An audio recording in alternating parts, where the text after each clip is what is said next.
insurance industry is full of one agent representing one company. Sound familiar? Chances are your current agent has one company, but just think of how limiting this really is. You need more than one agent representing more than one company, and that's why Paul Borkert and Jeff McDonald created the Canopy Group, so that you're not at the mercy of one agent with just one company. The Canopy Group gives you 40 specialists and 16 separate insurance companies. Some of the names you'll recognize, like Travelers and Progressive. Some you won't, but here's what you get: an agency that will shop for the best possible coverage from all of these different companies. As your needs change, the Canopy Group continues to find you the best coverage from a company that specializes in just what you need. Are you stuck with one company and one agent? Are you paying too much? The truth is, the Canopy Group last year saved their new clients an average of $810 on home and auto insurance. Call 800-967-3389 or visit thecanopygroup.com. Northern Fire Grilling and Barbecue Supply in Minnetonka takes pride in their Midwestern roots and also in the quality of beef they offer their customers. That's why Northern Fire is excited to carry delicious Midwestern Wagyu beef from Fellers Ranch, Minnesota and South Dakota raised, dry aged, crazy marbling on premium beef cuts that Fellers delivers fresh to Northern Fire. Midwestern Wagyu with a local story. That's Fellers Ranch, and you can find it at Northern Fire Grilling and Barbecue Supply in Minnetonka. NorthernFireBarbecue.com.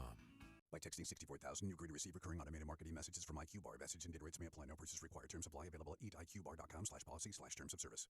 I've got good news and bad news. Here's the bad news. Most protein bars are packed with sugar and unpronounceable ingredients. The good news? There's a better option. I'm Will, and I created IQ Bar plant protein bars to empower doers like you with clean, delicious, low-sugar brain and body fuel. IQ bars are packed with 12 grams of protein, brain nutrients like magnesium and lion's mane, and zero weird stuff. And right now, you can get 20% off all IQ Bar products, plus free shipping. Clean ingredients, amazing taste, and you'll love how you feel. Refuel smarter, hydrate harder, caffeinate larger with IQ Bar. Try our delicious IQ Bar sampler pack with 9 plant protein bars, 8 hydration mixes, and 4 mushroom coffee sticks. And now you can get 20% off all IQ Bar products plus free shipping when you text RADIO to 64,000. Text RADIO to 64,000 to get your 20% off. That's RADIO to 64,000. Yacht Rock Radio on iHeartRadio drops anchor and goes commercial-free every weekend. Weekends were made for smooth sailing. Yacht Rock Radio's got the soundtrack. Just sit back, put your feet up, and enjoy. The smoothest soft rock from the 70s and 80s. Open the free iHeart app, search Yacht Rock, and set sail. iHeartRadio.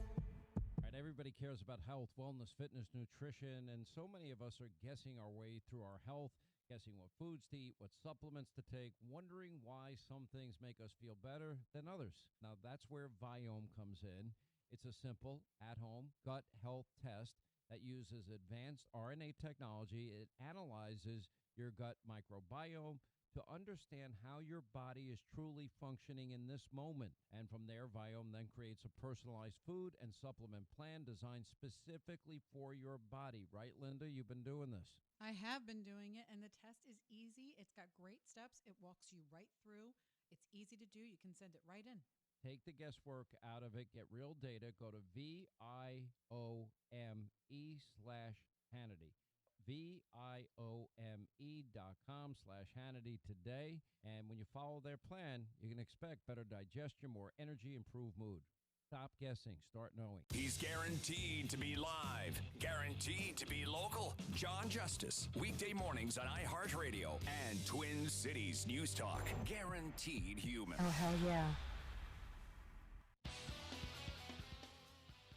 Twin Cities News Talk. AM 1130, streaming worldwide on the iHeartRadio app. You can also watch live. If you follow me on X, at John Justice, JON, or at TC News Talk, you can find the link there. And sure, if you can't find it, if you want to drop me an email, I'm more than happy to go and share it with you. Be patient with us, though. We're still working out a few of the kinks relating to the live stream. So let's go to the iHeartRadio app ahead of our conversation with David Gartenstein-Ross, our AI analyst and expert. And remember, if you have any questions for David, you can get those in starting now. Leave us a talkback on the iHeartRadio app, or also drop me an email, justice@iHeartRadio, so we can share those with David and get your questions answered. Morning, John. Good start to the show so far, but you missed an important part of the rundown.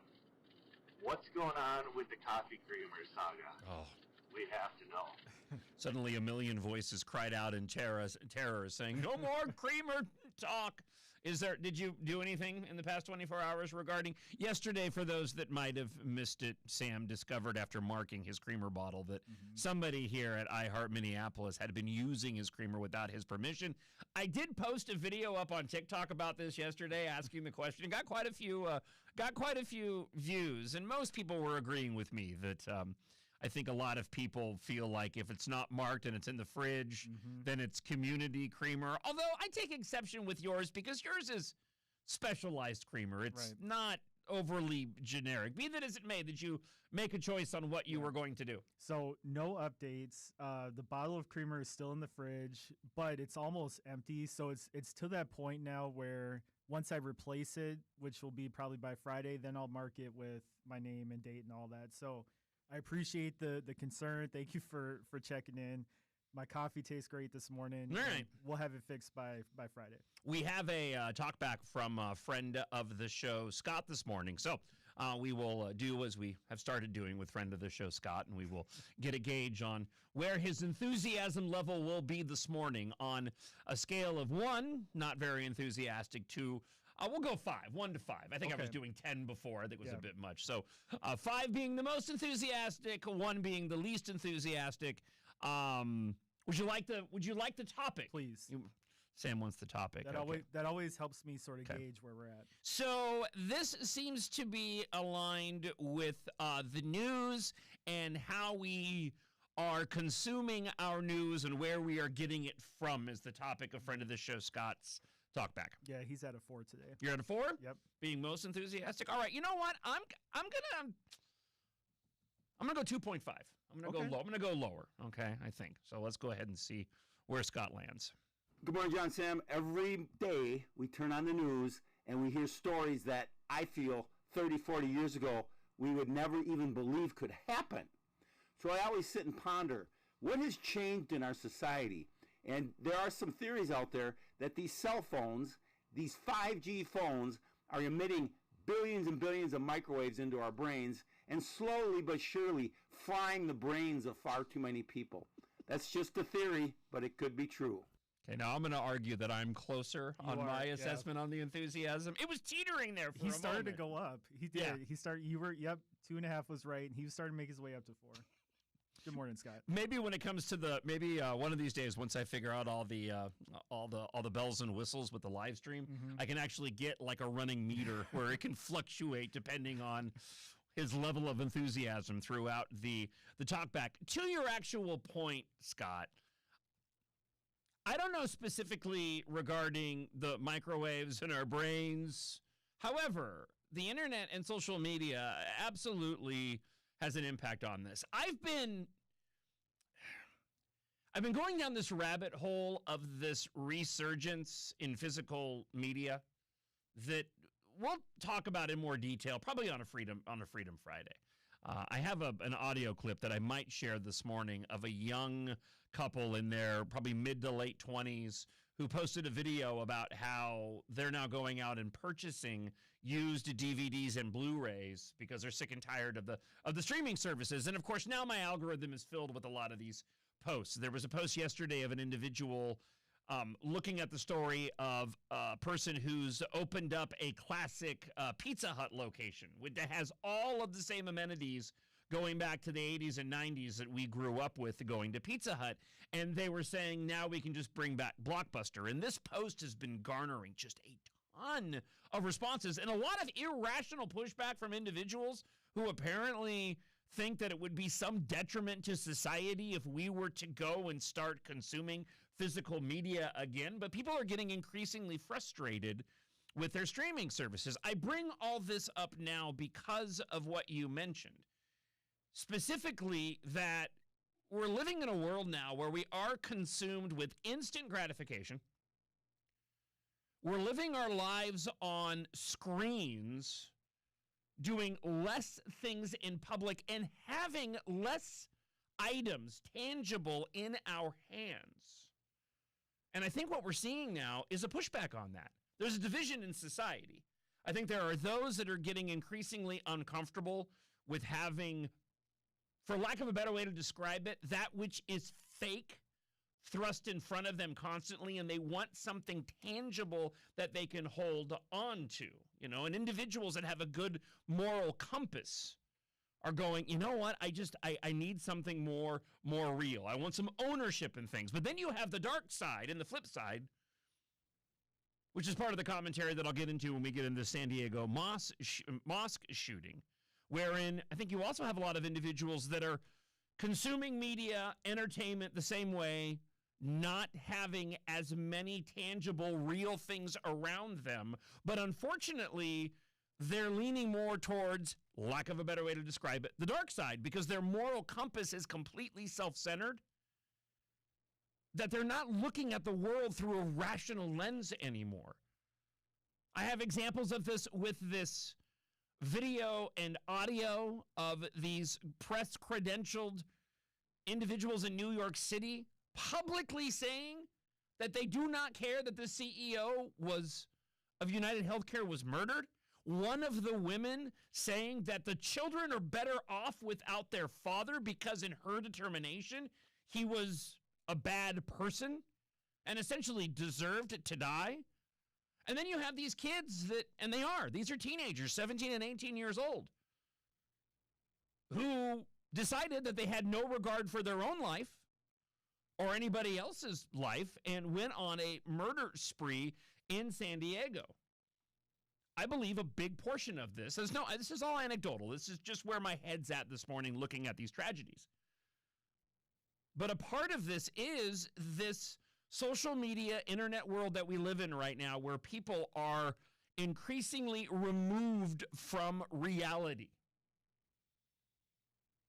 I'm getting way ahead of myself this morning, but it is completely appropriate considering that we're going to dive into AI coming up with David Gartenstein-Ross. We'll return to more of this, and there's some really good comments that have rolled in already on the iHeartRadio app along this topic that we'll certainly get to coming up. But first, answering your AI-related questions, the CEO of Expert Theory, David Gartenstein-Ross, does join us next. Most Americans think the government isn't doing enough to rein in AI. We'll ask David his thoughts on that. And again, we'll hear from you here on Twin Cities News Talk, AM 1130 and 103.5 FM. John Justice, mornings on Minnesota's Morning Home for the Truth. AM 1130, FM 103.5, and on iHeartRadio. For more information about contests on the station, go to TwinCitiesNewsTalk.com/rules. From the Choice Bank Traffic Center. We have no accidents and no delays. Construction closes 394 westbound from Washington to Highway 100 with westbound traffic using the Easy Pass lanes. 394 westbound, the exit to Xenia is closed. And 94 eastbound, the exit ramp to westbound 394 closed. I'm Maria Arnold, and that's your latest total traffic. This report is sponsored by Postman Law. Another day of chasing the insurance company. Who is it? Postman Law, injury and accident attorneys. Stop chasing. We handle everything. You just heal. Postman Law delivers peace of mind. Visit postmanlaw.com. Attorney advertising. Are you ready to downsize but your home needs repairs? Homestead Road makes selling your home easy, regardless of its condition. They buy homes as is with no repairs, no cleaning, and no showings or realtor fees. Pack what matters most and leave the rest. They'll take care of it. Not having to deal with a home's problems makes moving forward easy. For a personalized consultation, call Homestead Road at 612-662-1717 and feel the joy of selling stress-free. An official message from Medicare. I turned 65 this year. I knew it was time to figure out Medicare, and I had questions, like when to enroll and how to enroll.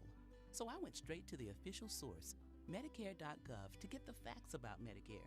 I found answers to all my questions, and I'm ready to get started. And so can you.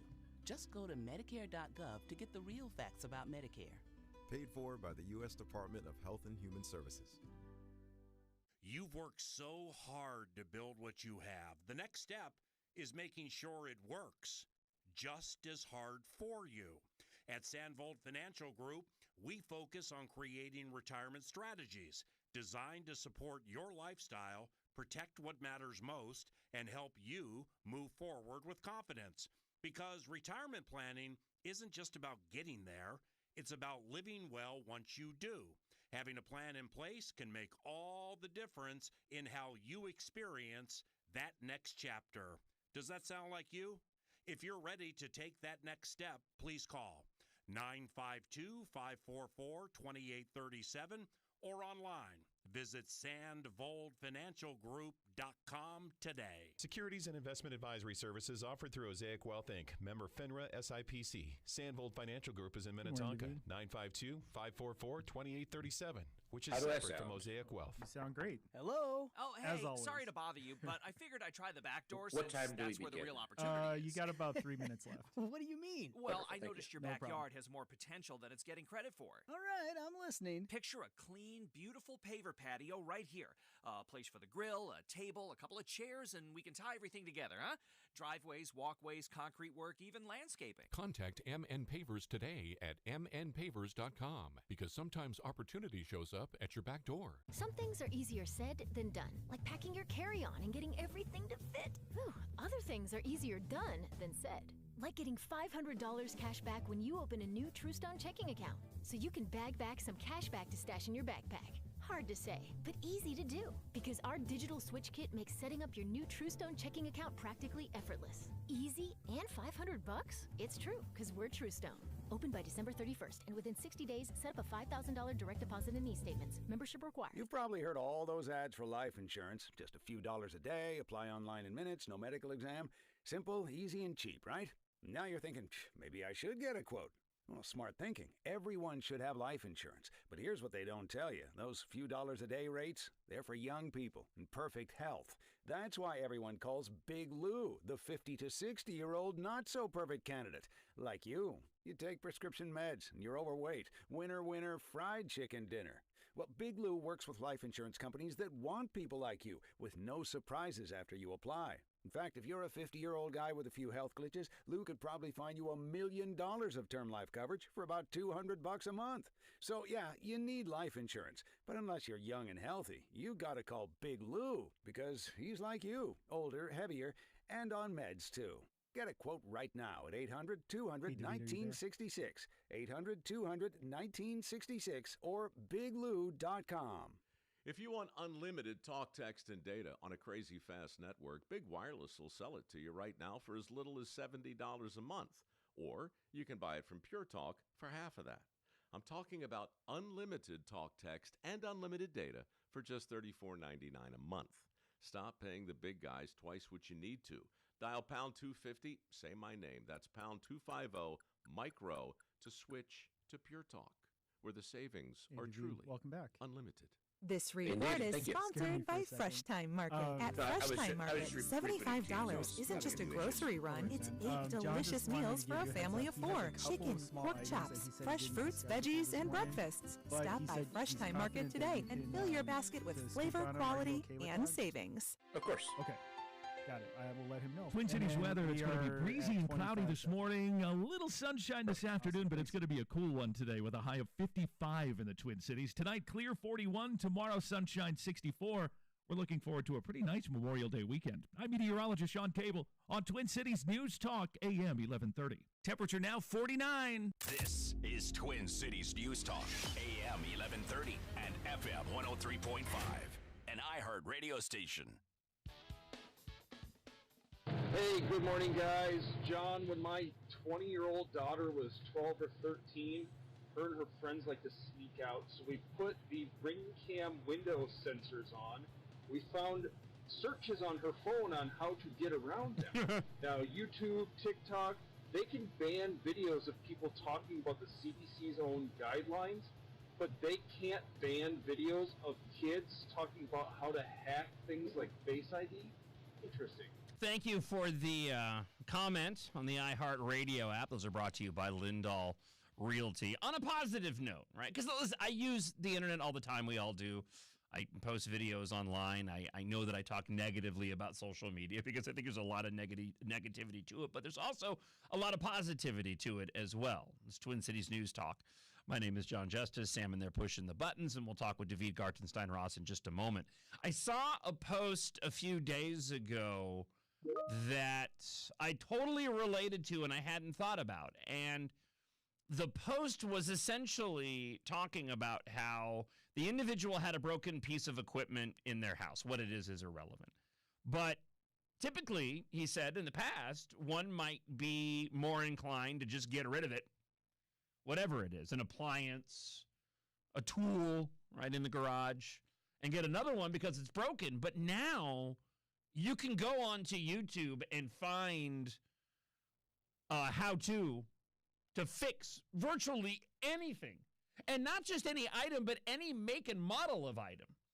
And he was commenting on, his own curiosity, of which sparked mine, of how many individuals out there have actually, saved, how much money ultimately has been saved, cumulative, of individuals that have gone out and actually fixed the things that they've owned and made them last much longer than they may have in the past when something just broke and you're like, well, I guess I'm done with that, and you just call it a day. We're one step closer, John, to the Matrix, when you can just upload the yeah, the instructions, right? Like, teach me how to fly this helicopter. And that will not to be the only Matrix reference on the show today. I'm just giving everybody a fair warning. Joining us now, as he does every Tuesday, to talk artificial intelligence, CEO of Expert Theory, our AI analyst, and expert David Gartenstein-Ross joins us once again. Good morning, David. How are we doing this morning, sir? Good morning, John. Doing great. It's great to join you. All right, let's go ahead and get right to the talkbacks as we begin our conversation this morning. Good morning. I was wondering if David has any insight on whether or not our laws in the U.S. are keeping up with the possibility of content being made about us that's untrue and being put out on the internet. Is that being protected by current laws, or is there kind of a gray area there when it comes to things like slander and libel and defamation? Thank you. And David, allow me just a moment to add something into the mix. I mentioned this earlier, but Governor Walz did sign a law here in Minnesota banning AI nudification technology, which can create pornographic content from social media images. Goes into effect in August and allows individuals to sue for misuse of their photos, and also empowers the Attorney General to impose penalties on companies. I have my own questions for you regarding this bill, but to the talkbacks question, David, your thoughts this morning? The answer is we are absolutely not keeping up with it in terms of the law. And part of the reason we're not keeping up with people saying untrue things about you is because, generally speaking, that law isn't made by legislation. It's made by courts, right? Like, someone will sue, and the law is made as courts figure out what the legal boundaries should be. So precedent sets it. A couple of suits that I think are worth pointing to. One of them would be Hulk Hogan's lawsuit against Gawker, right? Your listeners probably remember this. What was done there was not untrue, right? There was a video of Hulk Hogan having sex, which Gawker had posted for an extended period. It also included him using some racist words in it. He sued Gawker. Peter Thiel actually helped to sponsor that lawsuit. It put Gawker out of business. That was something that was relevant from an invasion of privacy perspective. Another lawsuit more recently, also involving a tech billionaire, was Elon Musk's, when Elon Musk was sued. You'll remember in Thailand, there were kids trapped in a cave. This was shortly prior to the pandemic. And Elon Musk retooled the Tesla, what Tesla was doing, the Tesla factory, to build submarines to save the kids. And he never, the subs never arrived in Thailand in time. And the cave diver who actually did the rescue had a few disparaging things to say about Elon Musk. He kind of was dismissive of him and said that basically Musk could stick the submarines where the sun don't shine, that there's no chance of it succeeding. So Musk, in return, like went on this Twitter binge referring to the guy as a pedophile, which he was not. Then, he apologized and called him a pedophile again, and then hired a private investigator to try to prove that this guy is a pedophile and the like. Anyway, he sued Elon Musk, right? And at the end of the day, the jury found that it was fine, that Musk faced no liability for referring to him as a pedophile. Like, those two represent sort of the state of the law in terms of people saying bad things about you that are untrue online. And there's this huge gray area between them, right? On the one hand, invasion of privacy, we see in the Gawker case, a publication or an individual perhaps could be liable. On the other hand, like, someone could refer to you as a pedophile repeatedly and not face legal liability, which shows that there is a huge gray area in the law.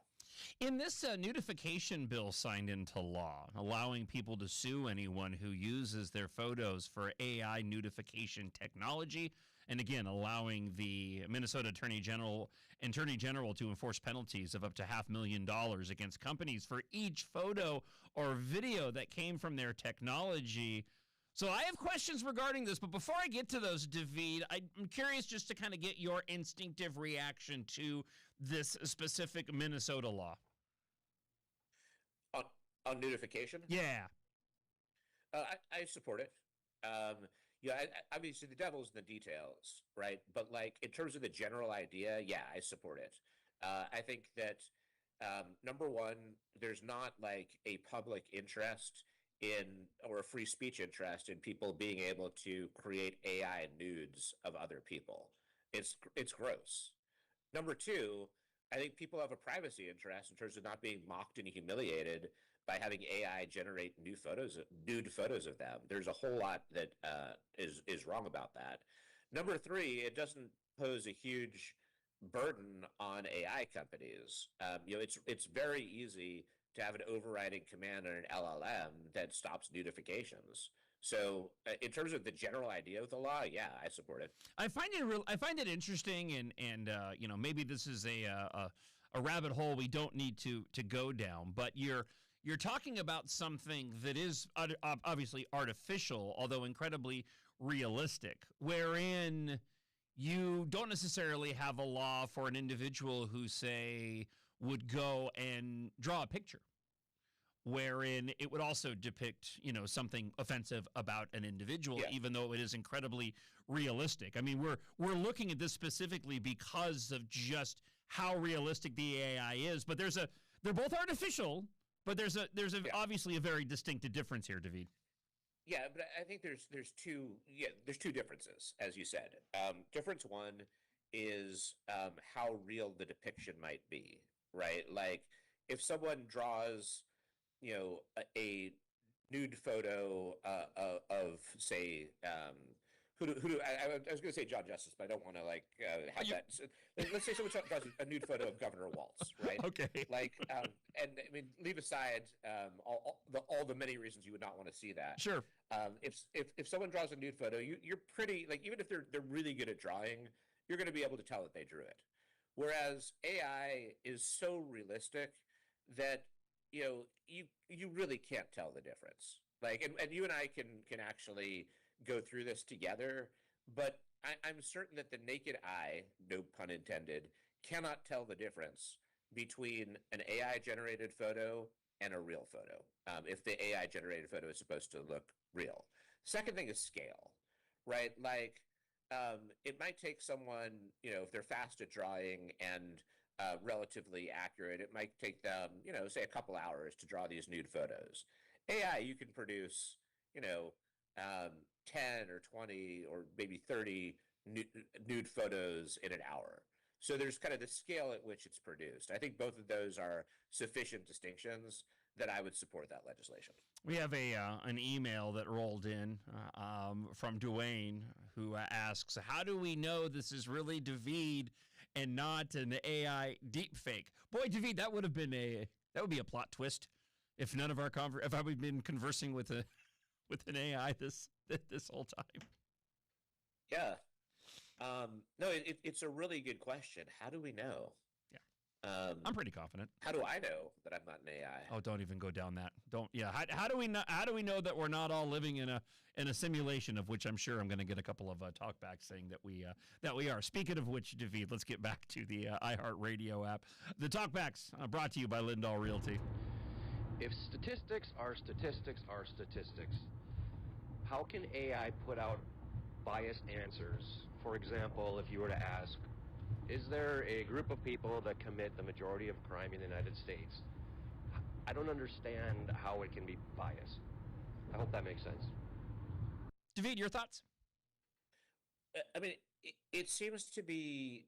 I think I get it. What he's answering, because it can be interpreted in opposite ways, right? So he's looking like really he's asking a question about racial differentiation in crime rates, and his question is, if you ask a question about racial differentiation in crime rates and AI gives you an answer that is statistically based, could AI be considered biased, which is one of the arguments that is made on the left about AI. I would say, just generally speaking, and we talk about AI in other contexts as well, right? Remember, we've talked about this in the context of whether they have a liberal bias as well. So I think the answer is that statistics are statistics are statistics. And statistics themselves, in my view, are not going to be biased. The interpretation of a statistic may or may not be biased. And this is one of those debates that people have on both the right and the left. So in terms of the caller's question, obviously he has a point, right? Like that people are sometimes on the left far too quick to call bias when an answer is based in statistics. But again, like even if the answer itself is not biased, like an interpretation could potentially be. So we can get into kind of specifics, but I think that is good enough. It gives a nod while also not jumping into too much of a rabbit hole. Yeah, no, absolutely. And I think let me just add something to that too. I mean, when you're talking about, statistics, that in and of itself doesn't tell the complete picture either. It's a stat based off of whatever that stat is based off of, but there still are variables in context around that as well, which the AI can draw from. And this is something that's relatable to one of the items that I want to talk about. Before I get to that, though, I want to go back just a moment to the government laws and whether or not the government is doing enough. There's a piece out of Study Finds, and it leans in, and you answered a little bit of this a moment ago talking with David Gartenstein-Ross this morning here on Twin Cities News Talk. Most Americans think the government isn't doing enough to rein in AI. 65% say the government has done too little to regulate AI. And this is shared by Democrats, independents, and Republicans. Americans are most optimistic about AI in medicine. Nearly half said they would oppose a new data center. We've talked about this recently. Most Americans aren't panicking about losing their jobs either. 28% say they are at least somewhat worried. Only 40% say they're not worried at all. I'm curious, David, what, if anything, immediately comes to mind when I ask the question of, what should the government be doing regarding AI? Is there anything that jumps immediately out to you that we are not addressing right now regarding artificial intelligence? I think the bigger thing I would address is the government itself, right? Like, I was thinking about, like, why do I trust politicians today so much less than I would, say, 20 years ago? And it's not as though I loved politicians 20 years ago, but I think one of the main things is politicians have become celebrities. Like, just across the board, politicians have become celebrities. Yep. And if there's one thing I don't want a politician to be, it's a celebrity, right? You and I are both old school conservatives. And generally speaking, like, I want government to do less in my life. When I look at what I want government to do, I want them to keep me safe from crime. I want them to protect my property. I want them to provide public services, and I want them to frickin' get out of my way. And the problem with politician celebrities is they will gravitate towards extreme answers that are flashy and get attention. They'll gravitate towards sound bites, and they spend so much time on social media that none of them knows how to get anything done. So in terms of what more could government be doing, there's things government can be doing, right? But the answer is government, do I trust people in government to come up with the right answers? In some cases they will, right? The notification bill, as we talked about, it's a good idea. But this is a really complex subject, which touches on so many different things. It touches on the potential of AI to transform our lives for the better, the disruption of job markets, and we've talked about that extensively, and some of my solutions there. It gets into the U.S.-China AI race and what that means. It gets into the ability of multiple businesses across multiple countries to make AI go through leaps and bounds of improvement, and the need for U.S. competitiveness in an AI marketplace. And we can go on and on. And when I look at all of that, is this government, are our politicians up to the task of reasoning through and answering those hard questions? I mean, you and I and the listeners all know the answer to that. You know, it's interesting, David, because it seems as if, based on our conversations and the time that I've spent prepping for these visits here on Twin Cities News Talk, talking with David Gartenstein-Ross, the most prominent individuals involved with creating the various AI models that we talk about so frequently, they all have expressed their own concerns about AI and its future, what it means for society, what it means for humanity, almost to the point where when you talk about less trust in the government, it would seem as if the individuals who are creating this AI and making it available to the masses are doing a decent job, sort of addressing some of the more existential threats from AI.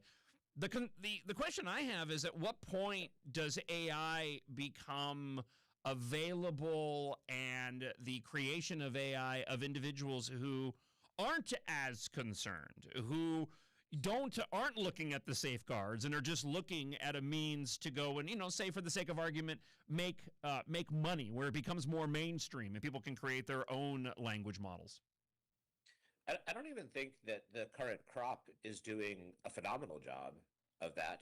Right, they're doing a great job of articulating existential risks. That doesn't mean that they're doing a great job of actually guarding against existential risks, because in some cases they have done a phenomenal job. Right, so for Anthropic and the Mythos model, which was able to find zero-day flaws in basically every platform, they did a really good job of assembling multiple big tech companies to try to deal with the ability of Mythos to find flaws in code. They did a very good job with that. Let's give credit where it's due.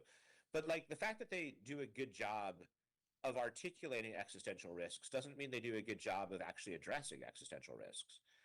We're dealing with something where the models are improved by leaps and bounds. There is a huge race in a competitive marketplace, and all of them do want to make money.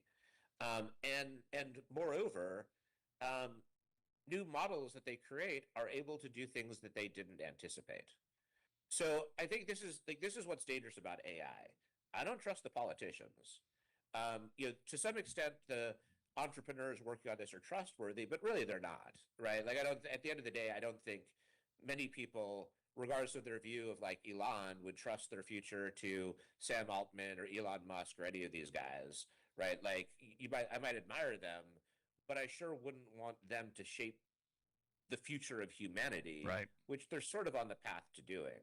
So it is a very dangerous situation without obvious answers.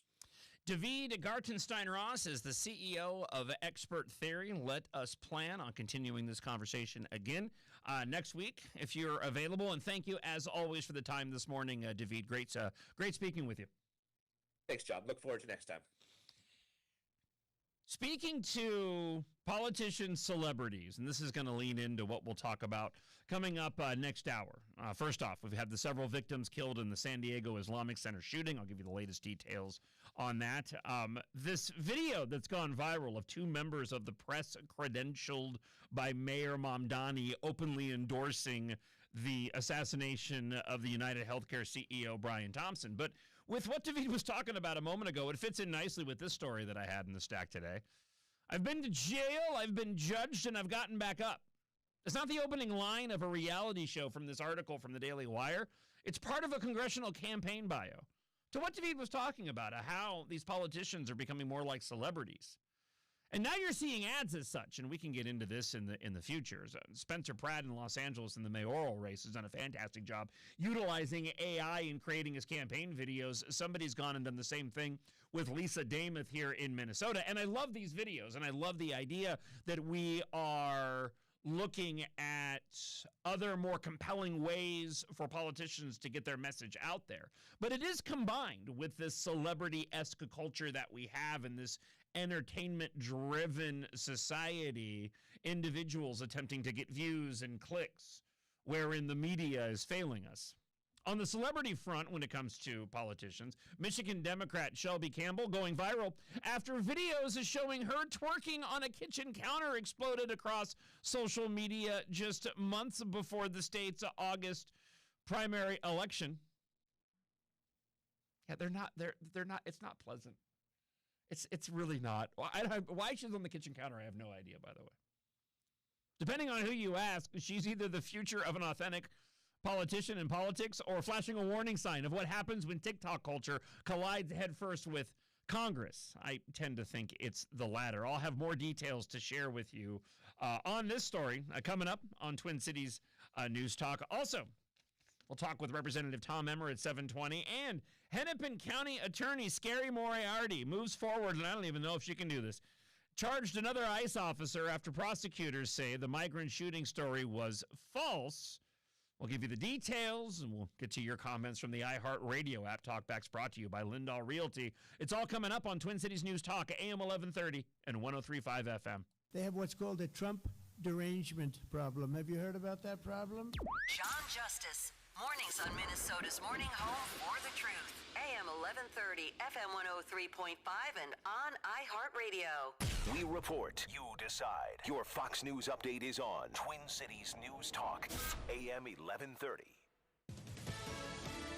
Fox News, I'm Gianna Gelosi. Two teenage gunmen opened fire outside the Islamic Center of San Diego Monday afternoon, killing 3 people before taking their own lives a few blocks away. Before the shots rang out, police scrambled to find the teens after one of their mothers reported her son was suicidal and her guns were missing. She believed her son was suicidal,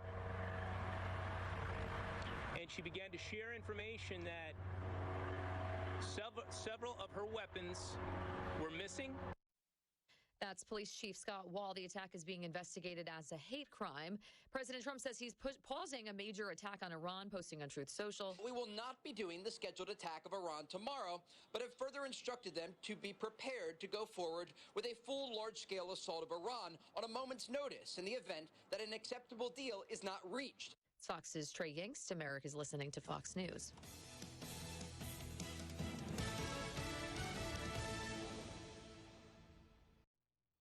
The insurance industry is full of one agent representing one company. Sound familiar? Chances are your current agent has one company, but just think of how limiting this really is. You need more than one agent representing more than one company, and that's why Paul Borkert and Jeff McDonald created the Canopy Group, so that you're not at the mercy of one agent with just one company. The Canopy Group gives you 40 specialists and 16 separate insurance companies. Some of the names you'll recognize, like Travelers and Progressive. Some you won't, but here's what you get: an agency that will shop for the best possible coverage from all of these different companies. As your needs change, the Canopy Group continues to find you the best coverage from a company that specializes in just what you need. Are you stuck with one company and one agent? Are you paying too much? The truth is, the Canopy Group last year saved their new clients an average of $810 on home and auto insurance. Call 800-967-3389 or visit thecanopygroup.com. It's that time of year again. Wait, couldn't any time be that time of year? Whoa, that's deep. The time Corey is pondering is air conditioning tune-up time, or as we call it, comfortization. Wow, mind-blowing. Our comfortizations are so transformative. Yes. And so thorough, we guarantee no breakdowns all summer. It's the truth. Comfort matters. Schedule now at comfortmatters.com. Northern Fire Grilling and Barbecue Supply in Minnetonka takes pride in their Midwestern roots and also in the quality of beef they offer their customers. That's why Northern Fire is excited to carry delicious Midwestern Wagyu beef from Fellers Ranch, Minnesota and South Dakota raised, dry-aged, crazy marbling on premium beef cuts that Fellers delivers fresh to Northern Fire. Midwestern Wagyu with a local story. That's Fellers Ranch, and you can find it at Northern Fire Grilling and Barbecue Supply in Minnetonka. NorthernFireBarbecue.com. KTLK, Minneapolis and St. Paul, an iHeart radio station. Guaranteed human. Twin Cities News Talk, AM 1130 and FM 103.5.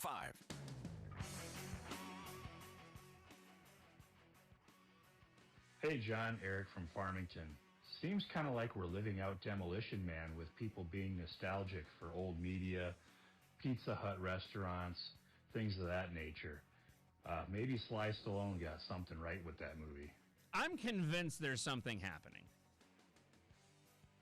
I'm convinced that we are about to enter a phase wherein you're going to see people searching for something real and tangible. And yeah, I think that is going to fall along party lines. I really, really do. There's a lot of examples that I can give, and we'll get into this with a number of different stories that we have as we kick off hour 2 here on Twin Cities News Talk, AM 1130 and 103.5 FM. Representative Tom Emmer will join us right around 7:20 this morning. We'll get his thoughts on the end of the legislative session and something that you, friend of the show have brought up so often, and that is the lack of Congress codifying into law the moves by President Donald Trump, and specifically, say, tax cuts. We'll get into this with Representative Tom Emmer coming up in just a minute. I was sharing with you details a moment ago of this Michigan Democrat, Shelby Campbell, going viral, videos showing her twerking on a kitchen counter, exploding on social media. The video sparked immediate backlash, endless memes online, with conservative accounts roasting the clips, others rushing to defend her. Campbell doesn't seem interested in hiding from any of it. In fact, her entire campaign appears built around leaning into her past and presenting herself as unfiltered. And we're entering into this phase right now in politics where name ID has always been important.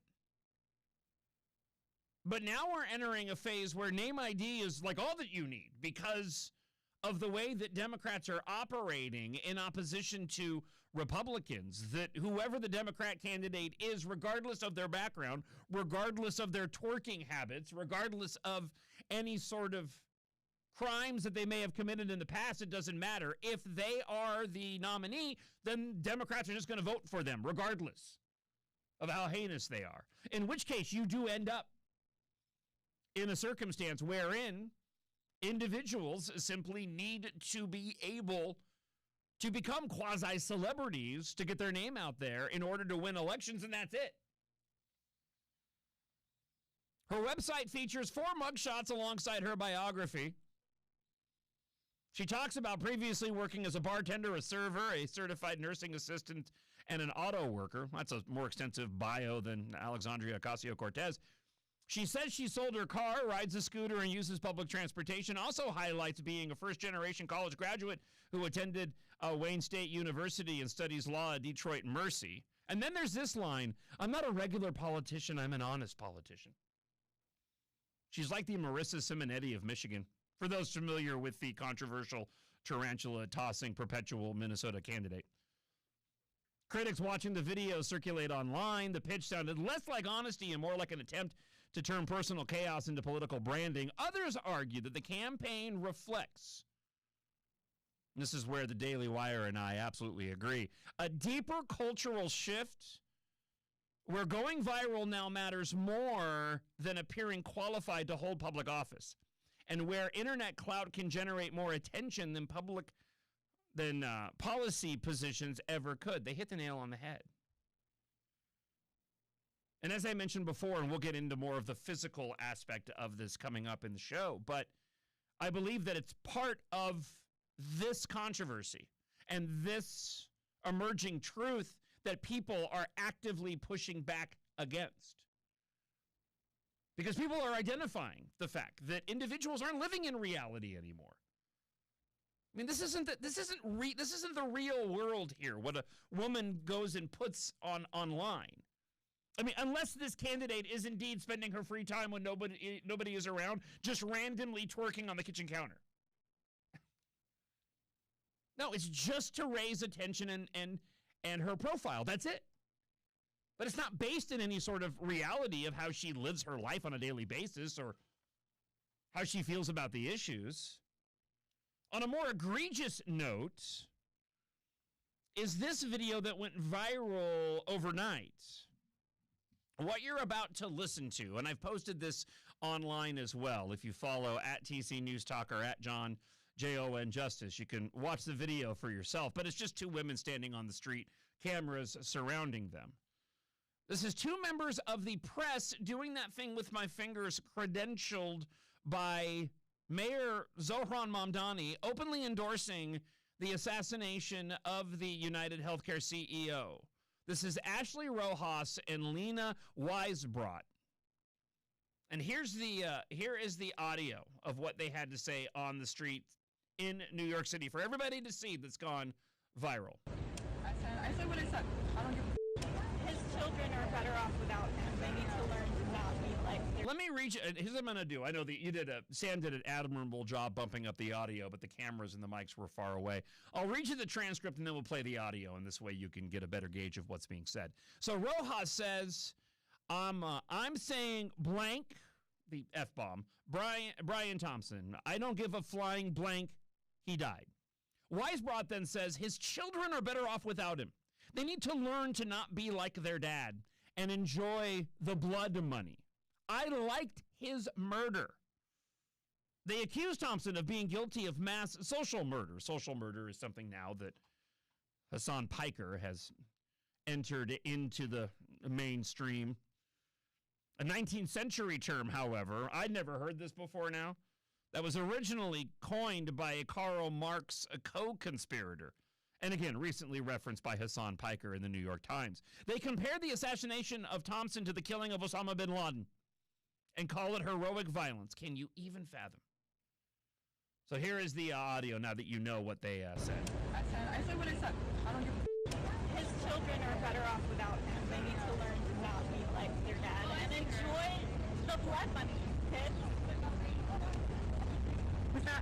What was that? I didn't get that, what you said. I'm standing on this Brian Thompson. I don't give a flying about millions of Americans. I liked it. Millions of Americans suffer every single day from the lack of mental health. I liked it. Listen, assassination culture it's here. Like, it's not pending, it's arrived. And I don't know what the motivation is. We're waiting on specifics and the background of the 17 and 18-year-old suspects, Kane Clark and Caleb Vasquez. These are the two individuals who ended up murdering 3 adult victims, including a security guard, at an Islamic center in San Diego. Kane and Caleb died from self-inflicted gunshot wounds. They're being investigated for their possible anti-Islamic motives. Now, not the first time you had teenagers go and commit an act of violence. I think Columbine immediately pops into mind. But again, looking at the bigger picture of what's taking place now, I'm convinced that more and more people are no longer living in the reality of the moment. The lack of holding people accountable, consequences for individuals' horrible behavior, or just the straight up endorsement of murder. Because that's what happens when you have no baseline of morality beyond your own selfish intentions, where your feelings drive your motivations, which justify you taking horrible stances like those two press-credentialed women did, or perhaps 2 young teenagers who decided that they wanted to go and take their own life. Police did confirm the 2 male suspects died from a self-inflicted gunshot wound in a car outside of the mosque. Kane was 17, Caleb 18. Monday afternoon, authorities said the mother of one of the suspects contacted the San Diego Police Department. Here's a bit of the press conference from Fox News yesterday. She believed her son was suicidal, and she began to share information that several of her weapons were missing. Her vehicle was missing, in addition to her son. She also said that her son was with a companion, and that they were dressed in camo, and that is not consistent with what we would typically see from somebody that is suicidal. And again, we'll wait to see if we can find out more motive or background. In the cursory search of the internets this morning while prepping the show, I had yet to see if anybody had been able to go and lean into whatever social media posts they may or may not have put online. So far, I haven't seen anything moving towards motive here, apart from the fact that these two individuals did apparently go on a murder-suicide spree. And when you couple this with what we shared this morning, the increasing violent rhetoric coming from politicians, individuals who are increasingly more supportive of just straight up advocating murder against somebody who simply has a different political opinion of you. Not to mention the lamenting that takes place over the multiple times when an individual has sought to go and assassinate the sitting president of the United States. Yeah, we are living in incredibly dangerous times right now. And I'm convinced that because of this, there is an unintended consequence on a more superficial level, but that is individuals that are now searching for something real and tangible to break away from this bizarro fantasy world that people seem to be living online, that they are also now transferring into their real life as well. And there's an aspect of this that also you can go and attach to the ICE officer being charged by Hennepin County Attorney Scary Moriarty, and we'll give you details on this coming up just after 7:30. But first, we'll talk with Representative Tom Emmer, recently vocally criticizing Governor Tim Walz and the DFL for blocking key tax cuts. Also, we'll find out from Tom his frustrations over the lack of codifying the federal tax cuts and his thoughts on the end of the legislative session. We'll speak with the representative next here on Twin Cities News Talk at AM 1130 and 103.5 FM. John Justice, mornings on Minnesota's morning home for the truth. AM 1130, FM 103.5, and on iHeartRadio. From the Choice Bank Traffic Center. Good morning. We have an accident 35E southbound at Roselawn on the right shoulder. Traffic is heavy from Little Canada. Highway 10 with a crash eastbound at 93rd Lane on the right. It's heavy from Central. 94 jammed with construction westbound from Carmichael Road to the Hudson Bridge. I'm Maria Arnold, and that's your latest total traffic. This report is sponsored by Newgate School, changing lives for over 45 years. Make that unused car part of your spring cleaning. Donate your vehicle to Newgate School to fund vital education and a fresh start for a local student. The entire process is fast and incredibly easy. Change a life today at newgateschool.org. Looking at a headline from Care 11 last week. Fake. Regulators sue a company behind fake home repair business exposed in this investigation. It's John Justice. Avoid the fake. Go with a company, a home service company that you can absolutely trust, the company that I trust. That's Erickson Plumbing, Heating, Air, and Electrical. Why? Because when you call most home service companies, even the reputable ones, you're going to get upsells, commissions, and one-trade fixes. A lot of those companies that used to pride themselves on being local still say they're local. They're not anymore. They've been purchased by outside organizations and companies. They're no longer offering that local service that you used to be able to depend on. With Erickson, though, it's different. They are local. I know that because I've met with them a few times. Fantastic people, family-owned team, licensed experts across all the major trades, and their technicians incredibly skilled and friendly. I had several of them in my home, a part of the I Heart My Home Club, giving my house a full home mechanical analysis. You see, they're non-commissioned, which means that you are going to get an honest recommendation. solutions to potential problems before they become big problems that you can absolutely trust and are in your best interest. It's real whole home care. Whether you're looking for a home mechanical analysis or you just have a problem that you need to get addressed, plumbing, HVAC, electrical, and gas, it doesn't matter. At Erickson Plumbing, Heating, Air, and Electrical, they are people that actually care about making sure they provide you the work that you expect. So learn more. Go to iHeartErickson.com. That's iHeartErickson.com. Or you can call them today at 763-783-4545. That's 763-783-4545. This Memorial Day, take a moment to honor the Minnesota service members who gave their lives in service to our nation. On Sunday, May 24th, please join the Minnesota Department of Veterans Affairs for special ceremonies at the state veterans cemeteries in Duluth, Little Falls, Preston, and Redwood Falls. Live music begins at 1:30 and the program starts at 2 p.m. Come remember the fallen, support their families, and join your community in this meaningful tribute. Attend a Memorial Day ceremony at your state veterans cemetery. Remember their sacrifice, honor their legacy. If you want unlimited talk, text, and data on a crazy fast network, Big Wireless will sell it to you right now for as little as $70 a month. Or you can buy it from Pure Talk for half of that. I'm talking about unlimited talk, text, and unlimited data for just $34.99 a month. Stop paying the big guys twice what you need to. Dial pound 250, say my name. That's pound 250, micro, to switch to Pure Talk, where the savings are truly unlimited. By May, the year is in full motion. It's a natural time to ask, are you making the progress you hope for? This point in the year offers a valuable opportunity to check in, make adjustments, and build on the momentum you've already created. At Sandvold Financial Group, we help you stay on track with a plan that evolves as life does. Whether it's refining your strategy or reinforcing what's already working, we are here to help you keep moving forward and with purpose. Let's make sure your plan is keeping pace.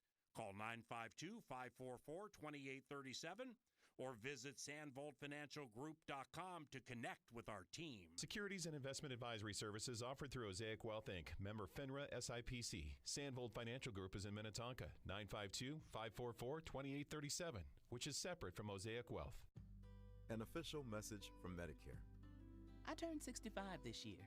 I knew it was time to figure out Medicare, and I had questions, like when to enroll and how to enroll. So I went straight to the official source, Medicare.gov, to get the facts about Medicare. I found answers to all my questions, and I'm ready to get started. And so can you. Just go to Medicare.gov to get the real facts about Medicare. Paid for by the U.S. Department of Health and Human Services. Inheriting a home can be a blessing, but also a burden. The upkeep, repairs, and selling process can feel overwhelming. Homestead Road is a Minnesota real estate leader, helping families sell the simple, stress-free way. They'll help you sell an inherited home as is, with no cleaning, repairs, showings, or realtor fees. For a personalized consultation on selling your inherited home, call Homestead Road at 612-662-1717 and feel the joy of selling stress-free. This report is sponsored by Silvertree Plumbing, Heating, and Cooling. Don't be a one-quote wonder. Get a quote from Silvertree Plumbing and Heating. Locally owned Bryant dealer, Silvertree does whatever it takes for expert repair and replacement. Your home and wallet will thank you. That's the Silvertree guarantee. Book now at silvertreeph.com. I'm Michelle McPhee, and in my new podcast, Kingdom of Fraud, I'm unraveling the strangest criminal alliance I've ever reported on. A polygamist from Utah and an LA Armenian businessman. $1 billion fraud. But how long can this alliance last? Is somebody coming after me?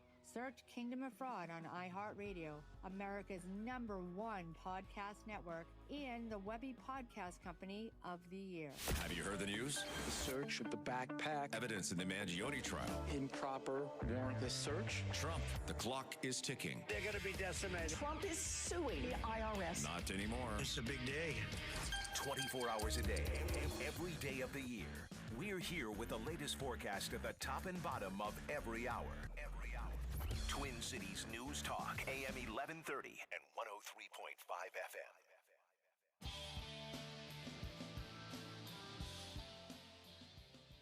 Twin Cities News Talk, AM 1130, 103.5 FM, streaming worldwide on the iHeart Radio app. Thanks for joining the show this morning. I'll give you details coming up. ICE officer charged after prosecutors say migrant shooting story was false. I don't even know if the state can charge a federal officer as they're out enforcing the law, but we'll give you details on that. Also, back to what we've been talking about since the start of the show, and that is this disconnect that people have because of social media, because of the internet, and a lot of individuals that, and there's anecdotal evidence that people are pushing back on this, ditching streaming platforms, looking towards physical media, especially the younger generations. And I'm convinced that this is a logical yet unintended consequence of so many individuals growing up almost exclusively online. And there's a weird pushback on those that are suggesting that we go back to physical media or bringing back restaurants that were popular when we were younger or video stores. And so we'll get into that a little bit later on in the hour. Got a lot of great comments that rolled in on the iHeart Radio app. First off, though, we need to go and talk with friend of the show, Representative Tom Emmer, who joins us once again this morning. Good morning, Tom. How are we doing this morning? We're doing great, John. We're doing great. Let's start off here. We're going to get an update on the end of the legislative session with Luke Sprinkle from Alpha News on tomorrow's show. We've been talking just about what the GOP was able to accomplish, and more specifically, what they were able to stop in terms of the DFL agenda. It shows you and demonstrates the importance of elections and how, if it wasn't for that divided House here in the state would have been in big, big trouble like we were during the trifecta. But, Tom, your thoughts on the end of the legislative session? It's what should be expected. It was both pathetic and it was a relief. It was a relief from the standpoint that you just talked about, John. I mean, your Second Amendment rights, they didn't go after the life issue anymore. I mean, if it weren't for the leadership of Republicans in the Minnesota House of Representatives and how close it is in the Minnesota Senate, the damage, much like it would have been under Kamala and the fraudster Tim Walz, if they would have ever gotten into the White House, it would have made it almost impossible to come back. It was also a relief. It was also pathetic. Did you realize Minnesotans, you and me, John, and every other Minnesotan is not going to get the benefit of the federal tax reform that was done almost a year ago in the big, beautiful bill? You're not going to be able to deduct from your state taxes, taxes on tips, taxes on overtime. I mean, they just refuse to help the working men and women because they refuse to get their budget under control, because they refuse to get fraud under control. And by the way, all that nonsense about the new fraud measures, really? That should have been done 7-8 years ago, John. That was pathetic. Well, on the $1,700 school choice credit, find me a better example of just how irrational Democrats have become than not allowing that to move through just simply out of spite. It doesn't cost a dime to the taxpayer, apart from the individuals taking advantage of it. And yet, because of just, in my view, Tom, their hatred of Trump and Republicans, they refused to go and move forward on it. I know you mentioned it. I just wanted to express my frustration with that as well. Yeah, but it's worse than that, John. You're pointing out their hatred. Tim Walz hates faith-based schools. Tim Walz hates charter schools. Tim Walz hates anything except schools that are literally controlled and run by the cartel, which is the teachers' union. It goes beyond that, and I hope Minnesotans are starting to pay attention, because for far too long, the people who decide elections in Minnesota, those people right now who aren't wearing a partisan jersey, they don't do what I do year-round. They're just trying to pay a mortgage, put food on the table, put clothes on the kids. They're hoping to have a great family vacation this summer, John. But when they wake up, when they start thinking about the election in November, this does matter. I mean, you can continue to vote for this Marxist, socialist, communist party that used to be my grandfather's Democrat Party, or you can vote for people who actually want to protect your rights, your individual freedoms, your right to self-determine when it comes to you and your family. I mean, I think the choice is pretty easy. The contrast, as our friend Newt Gingrich has said, this is not a contract with America. This is a contrast for America, and the contrast is between common sense and flat-out crazy, John. Common sense should win. I've had consistently from friends of the show talking about their frustration over the lack of Congress codifying what President Donald Trump has accomplished. And I know that you wanted to take a moment and mention the not codifying of the federal tax cuts. I know you mentioned this a moment ago, but would you care to expand upon that a bit there, Tom? Well, here's the thing. We've just put those two together. The failure to codify the tax cuts, that is a state issue completely. You're always doing, when I was in the legislature, we would do a federal tax compliance law. In other words, the Minnesota law would conform to the federal changes. They are refusing to do that, and by some accounts, they're refusing to do that because I've heard the statement that no taxes on tips would cost our state $200 million. So all your working men and women out there, think about that for a second. They don't want to give you your $200 million back. They want to spend it. The federal government wants to give it back. When it comes to frustration with us at the federal level, we have codified a bunch of Trump's priorities. A bunch of them were codified in the big, beautiful bill a year ago. But, I mean, we haven't done them all. And the biggest frustration, John, that I'm hearing is the failure of the Save America Act, the simple, voter identification, citizenship proof bill that over 70% of Democrats even support. This is an American issue, and my frustration, I think, is on a level with the president's now. There are no Republicans. There are no Democrats over in the Senate. There are just senators, and they can override the parliamentarian if they choose. They choose not to. They hide behind the parliamentarian. They can override the filibuster. They've done it for judges in the past. They can modify it. They can get rid of it. They choose not to. They choose to hide behind it. You know, the only way you get stuff done here in Washington, D.C., and I can tell you this, as the whip, and I've had this conversation with the president, you got to put it up for a vote, John. People have to vote yes or no so that they can be revealed to their constituents and they can be held accountable. If you're not willing to vote, then you are then you're not representing the American people. That's my belief. Representative Tom Emmer, let's just end on a positive note. It was really amazing to see over the weekend the Rededication 250, the event taking place in Washington, D.C., and all those amazing speakers. What a contrast to the many times as of late the leftists have taken to the streets of America to see so many people out en masse, not only celebrating America, but celebrating, their love of our Lord and Savior, expressing their faith as well. That was a great positive thing to see, and great for the country over the weekend, Tom. Without a doubt. Make no mistake about it. This is a Christian nation, John. There is no question that we are a Christian nation founded on Christian principles, and those are being reaffirmed every day. The more important thing is, John, you and I, are not in the minority in this country. We are the majority in this country. The problem is, as I described earlier, the vast majority of people are just living their lives, and they don't pay attention to who's running their state, running their country. That's got to change, and I'm so happy to be part of the Americans that celebrate 250 years of the greatest constitutional republic, the greatest experiment in self-governance that the world has ever seen. And let's get ready to save it with Donald J. Trump and preserve it for the next 250 years, John.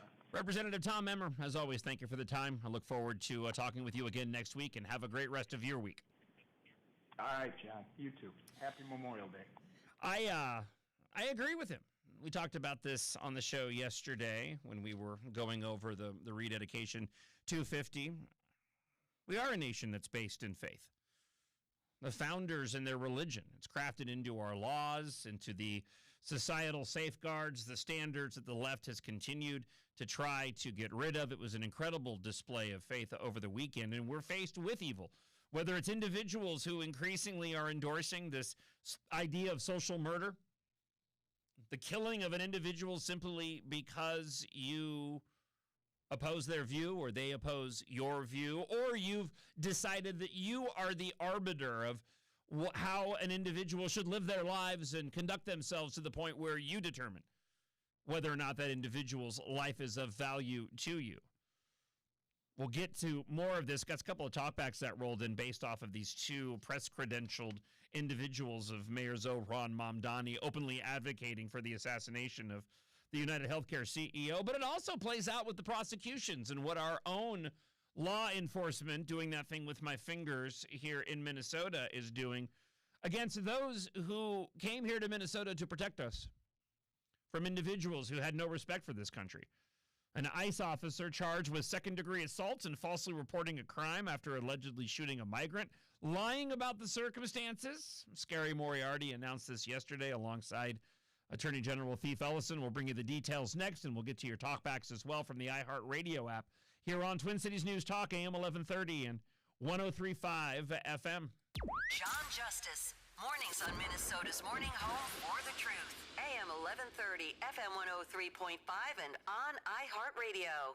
For more information about contests on the station, go to TwinCitiesNewsTalk.com/rules. From the Choice Bank Traffic Center. Good morning. We have delays 35W northbound from the Burnsville split to Highway 13, southbound from 694 to Highway 36. 35E with an accident southbound at Roselawn on the right shoulder. It's heavy from Little Canada.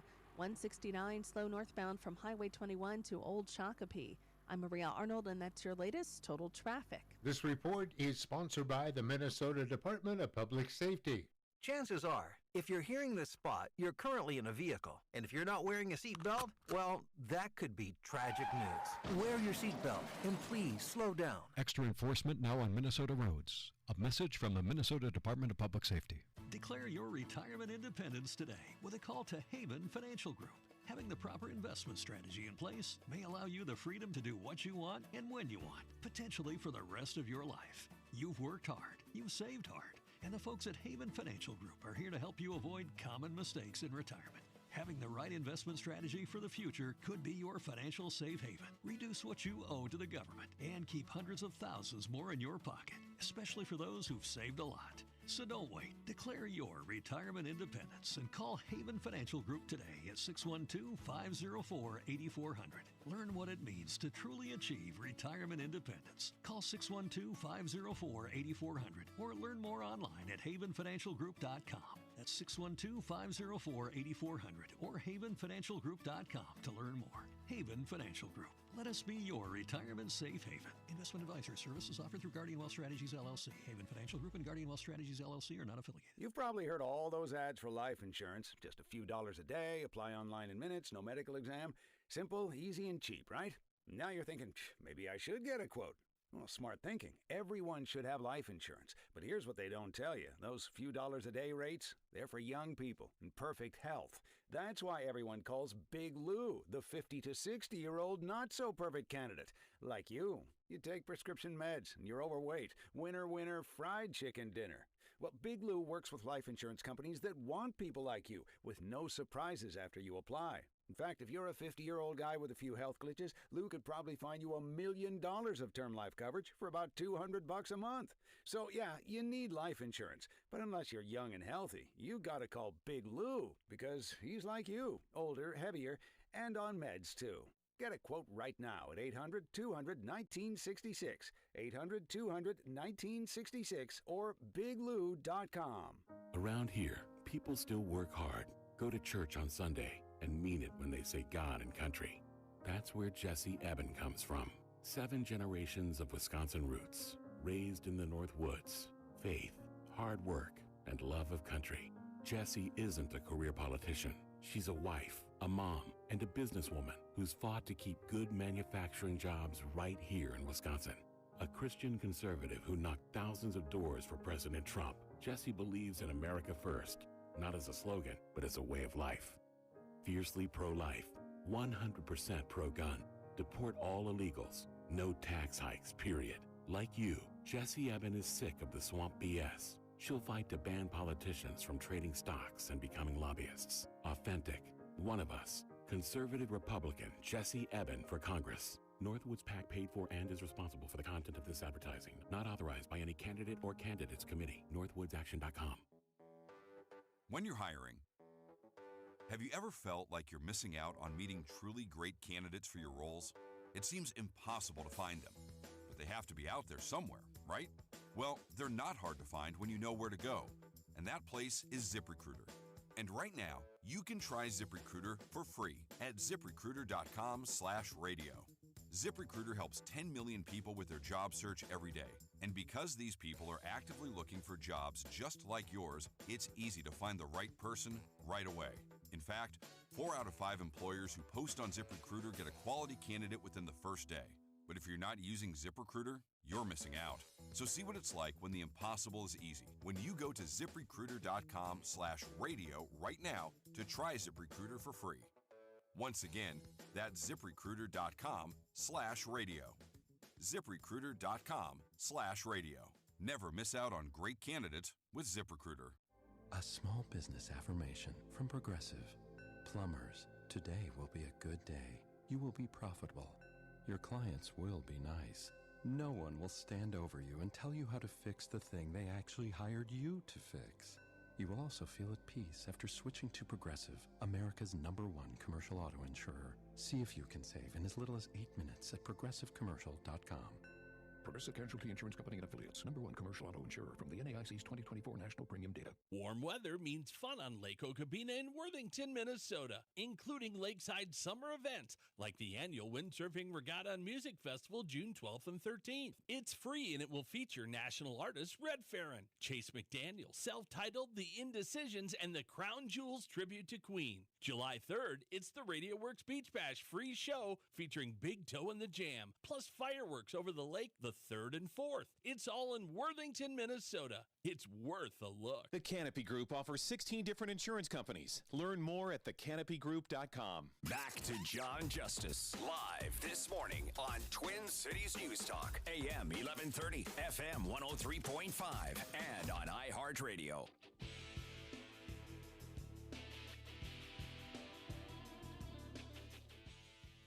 Twin Cities News Talk. Worldwide on the iHeartRadio app. Make sure you update the app if you haven't done that recently. They're always making new additions. Take advantage of the presets. Those have been there for a while. Make Twin Cities News Talk KTLK #1 on your presets. Somebody had said K-Talk the other day, and it's so funny to me because I've never referred to it as K-Talk, even though that's what it is. Yeah, I guess I've never done that either. I know. I think it was Bill Walsh from American Experiment. I think that was something we leaned into a long time ago, but never really. I mean, it makes sense, KTLK, right? Yeah. But either way, just make us #1 on your presets. That's all I'm asking for. You can also leave us talkbacks. Got a lot of those to get to, based off the conversation so far today. Let's dive into the biggest story of the morning, and then I want to get back to a couple of items that we started off talking about surrounding my conversations with Representative Tom Emmer and David Gartenstein-Ross in the first hour of the show this morning. So Hennepin County Attorney Scary Moriarty announced yesterday that ICE officer Christian Castro has been charged with 4 counts of second-degree assault, 1 count of falsely reporting a crime involving an attempted arrest in January. Castro is accused of firing his weapon at the front door of a Minneapolis home with the intent to cause fear of immediate bodily harm or death. Let me get that right. With the intent to cause fear of immediate bodily harm or death to 4 adults who were just inside the door. Moriarty said this during a press conference yesterday. According to Moriarty, the bullet pierced the front door and struck the Venezuelan immigrant Jose Sosa Celis in the leg before traveling through a closet and lodging into the wall of a child's bedroom. This is one of the few times when Hennepin County Attorney Scary Moriarty actually cares about when bullets go flying into people's homes, especially children's bedrooms. That happens quite a bit in Minneapolis, but you don't see her making press conferences unless it's a circumstance that she can go and take advantage of. None of that is to say that these ICE agents aren't guilty of what they're being charged with. Just laying out the reality of what's happening here. When Walz talks about retribution, vindictiveness from the Trump administration, when Trump is just simply looking into the fraud that Walz fails to go and adequately address. This is real retribution. This is real vindictiveness. Because the first question is, can the state even charge a federal officer for enforcing the law here in Minnesota? And there's questions around the statements that they gave, but also whether or not those statements were simply misstatements based off of the circumstances and their assumptions of what played out, or if this was really intentional to lie in their statements. Because the acting ICE director, Todd Lyons, pushed back on this as well, so we'll get to that in just a moment. At the time of the shooting, DHS claimed that Sosa Celis tried to evade arrest before he began to resist and violently assault a federal officer. DHS said two other individuals came out of a nearby apartment, began attacking an officer with a snow shovel and a broom handle. Sosa Celis then got loose and began striking the officer with the shovel or broomstick. The officer fired a defensive shot after fearing for his life and safety, hitting Celis in the leg, DHS said. Sosa Celis and the two others ran back into the apartment and barricaded themselves inside before ICE arrested the trio. I'm working off the version of the story from the Daily Wire. I trust outside sources on these more so than I do most of our local media. Acting ICE Director Todd Lyons did announce in February the opening of a federal investigation after the video footage showed that the sworn testimony provided by the two separate officers appears to have made untruthful statements. The officers were also placed on administrative leave. So the important aspect here is, regardless of what actually took place, it is being handled at the federal level. So it's really unnecessary for Scary Moriarty and Thief Ellison to even move forward with this.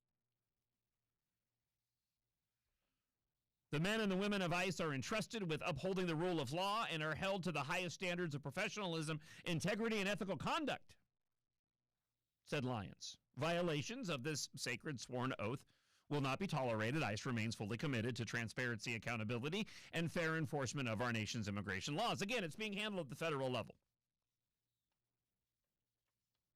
A federal judge dismissed the charges against the two migrants in February. This was after the U.S. Attorney for the District of Minnesota filed a motion to dismiss, citing the newly discovered evidence that we've been talking about. The latest charges come a month after Scary Moriarty issued a separate arrest warrant for another ICE officer accused of flashing a gun at motorists while passing them on the highway. So listen, if the agents knowingly lied, they need to be held accountable, just like anybody does. Okay. And the DOJ is handling it. But let's not forget the difficulties that these agents are under. You know, these federal officers were facing threats constantly, being encouraged by the very individuals here that are now charging the ICE officers in what appears to be, at least in my view, a bit of a redundant charge. I do want to provide you the background of the difference here, because there's nuance in what the officers said and what the actual camera footage showed, which really isn't all that conclusive either, because I've watched it. So I'll work off of a previous article from the Sahan Journal when this footage was initially released. So here's what the footage ended up capturing. And what's not included in the Daily Wire story was the individual that the agents were actually after. So you had the federal prosecutors and the testimony from the two ICE agents on the scene regarding Sosa Celis, who we mentioned, and his roommate and friend, who the ICE officers were allegedly after, Alfredo Aljorna. Aljorna, by the way, entered the United States illegally in May of 2023. So the footage captured a man known now to court records and interviews to be Sosa Celis, standing outside of his home on the phone. He grabs a snow shovel as he waits. A grade Ford Focus sedan comes into view, erratically parks up on a snowbank on a nearby corner. An SUV with police lights arrives moments after. As the driver of the car, known through court records to be Aljorna, again, the individual who entered the country illegally in May of 23, illegal alien, Senator Hoffman, runs towards the house. Sosa Celis is seen throwing a snow shovel into the yard. As Aljorna runs up to the house, he ends up slipping on the icy walkway. So he's evading arrest at this point in time. The ICE agent launches himself on top of Aljorna. There was a struggle that lasts roughly 15 seconds, in which Sosacelis appears to be trying to help Aljorna to his feet and pull him toward the home. The video of the struggle is blurry, but it does not appear to show the man swinging specifically objects at the ICE agent, which is one of the big contradictions made here in the statements. The men break free, and the ICE agent rises to get into a firing position. There appears to be a muzzle flash at the time of the shooting. Sosacelis and Aljorna are out of view in the footage when Sosacelis was struck in the leg. From the moment that Aljorna arrives on the scene, the apparent gunshot, only about 30 seconds goes by. So therein lies the confusion. And based on the evidence, there's a possibility here that the false statements, and again, the acting ICE attorney is questioning this, and there's an investigation at the federal level. The false statements, though, could have been contributed to simple confusion in the moment and not necessarily a nefarious intent to go and misguide or mislead any prosecution against these individuals. So we'll wait to see how this plays out at the federal level. It does raise the question of whether the attorney here in Minnesota needs to go and file these charges. And based on the fact that there is an investigation happening by the DOJ, this is where the vindictiveness and retribution comes in. And once again, surrounding these agents and their alleged false statements, doing nothing with my fingers, there's no conversation of the law evading done by the person here in the country illegally by the suspect and his friend. That's completely out of the picture in all of this.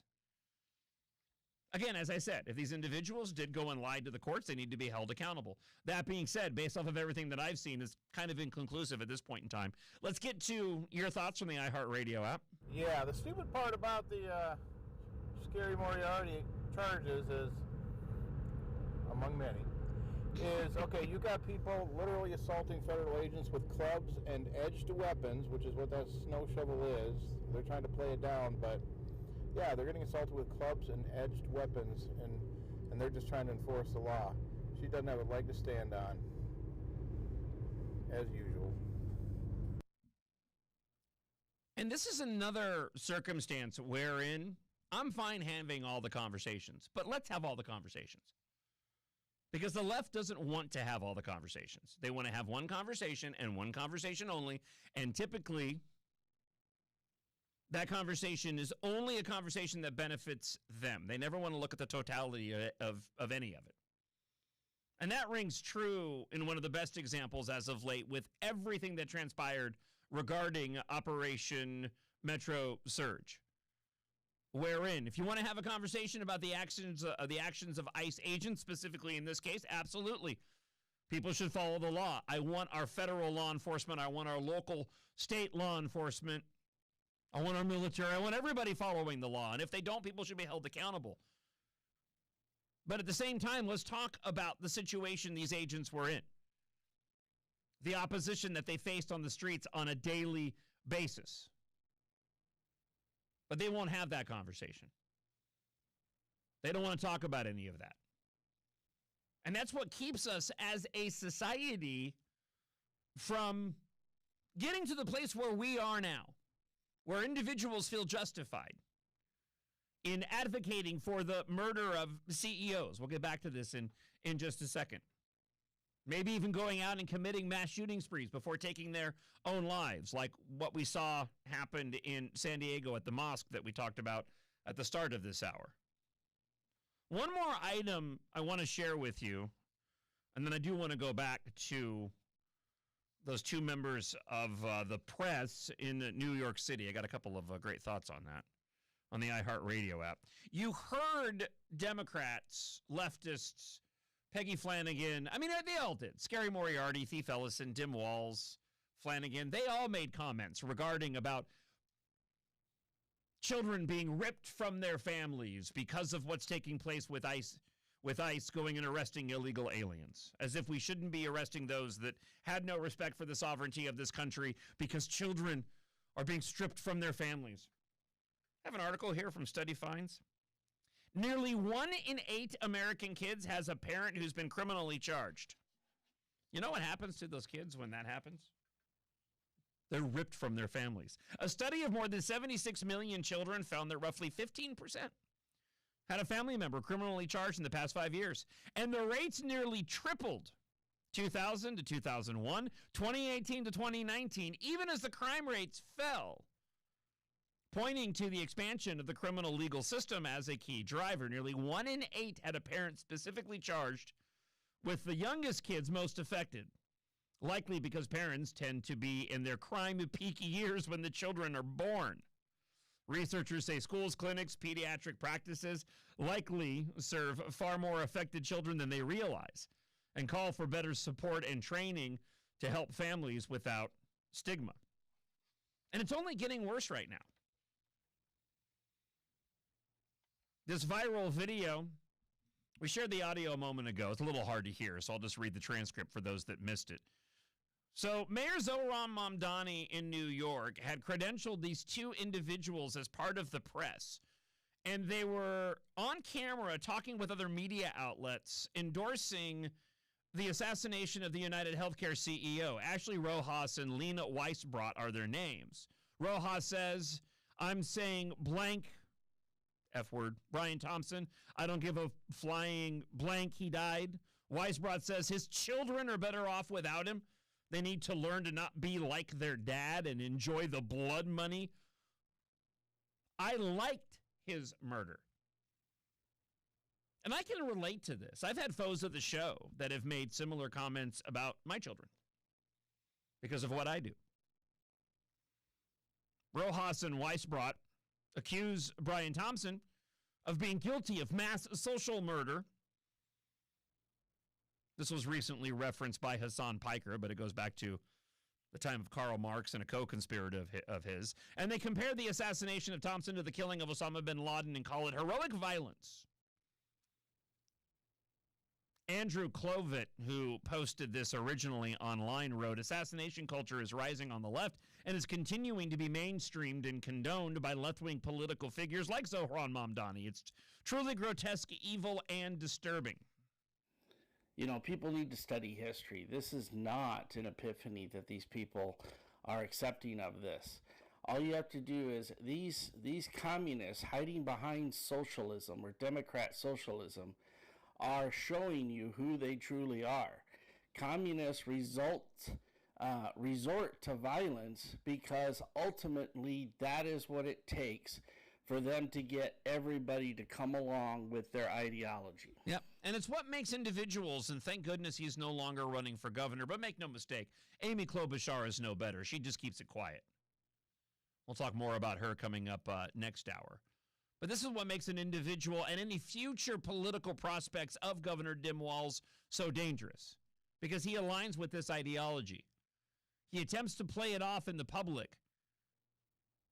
But in my view, he hasn't been vocal like these ladies.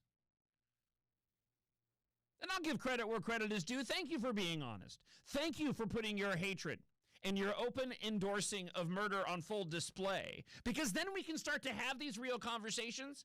See, this is what the smarter Democrats don't want, is they don't want the dumber leftists out there saying what these women said, because they want to keep that part hidden. I appreciate them being open and honest. I'm glad this is going viral, because then we can have that larger conversation that we typically can't have that I was talking about earlier, because then and only then are we as a society going to decide how we want to go. Do we want to begin to hold people accountable again? Enforce the rule of law in this country? Or do we want to devolve into the chaos that Democrats would absolutely instill were they to grab power again? Brian Thompson was a guy who grew up working for everything he got in life, was married and a father, of children. He worked hard to get to his position. Luigi Mangione, whatever health issues he had, he was a trust fund brat that could have gone into his funds to pay for whatever health issues he had. And let's remember, the way health insurance companies are that way because of Obamacare. Obamacare would not have passed without their subsidies, and that's why they are the way they are. Well, and look at the individual who set California ablaze, who exalted Luigi Mangione as a hero,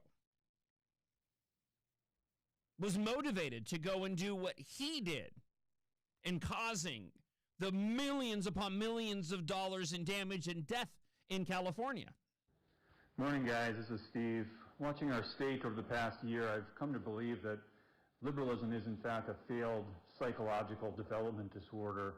Like children living with their parents, these people are operating on the childlike logic that everything in life is free and that there are no limits when it comes to government spending. Like toddlers, when they don't get their way, they throw tantrums and get aggressive. Like preteens, they accept no responsibility. And like teenagers, they act only on behaviors of emotion. And there's an unintended byproduct of this that we'll talk about coming up. We leaned into it a bit in the first hour of the show, and there's a lot of comments that rolled into the iHeartRadio app. We're going to go back and revisit that we haven't played yet. But I'm convinced that there's a rift that's building. It's already been established, but now you're seeing individuals take action as they search for something tangible. A lot of it comes with control.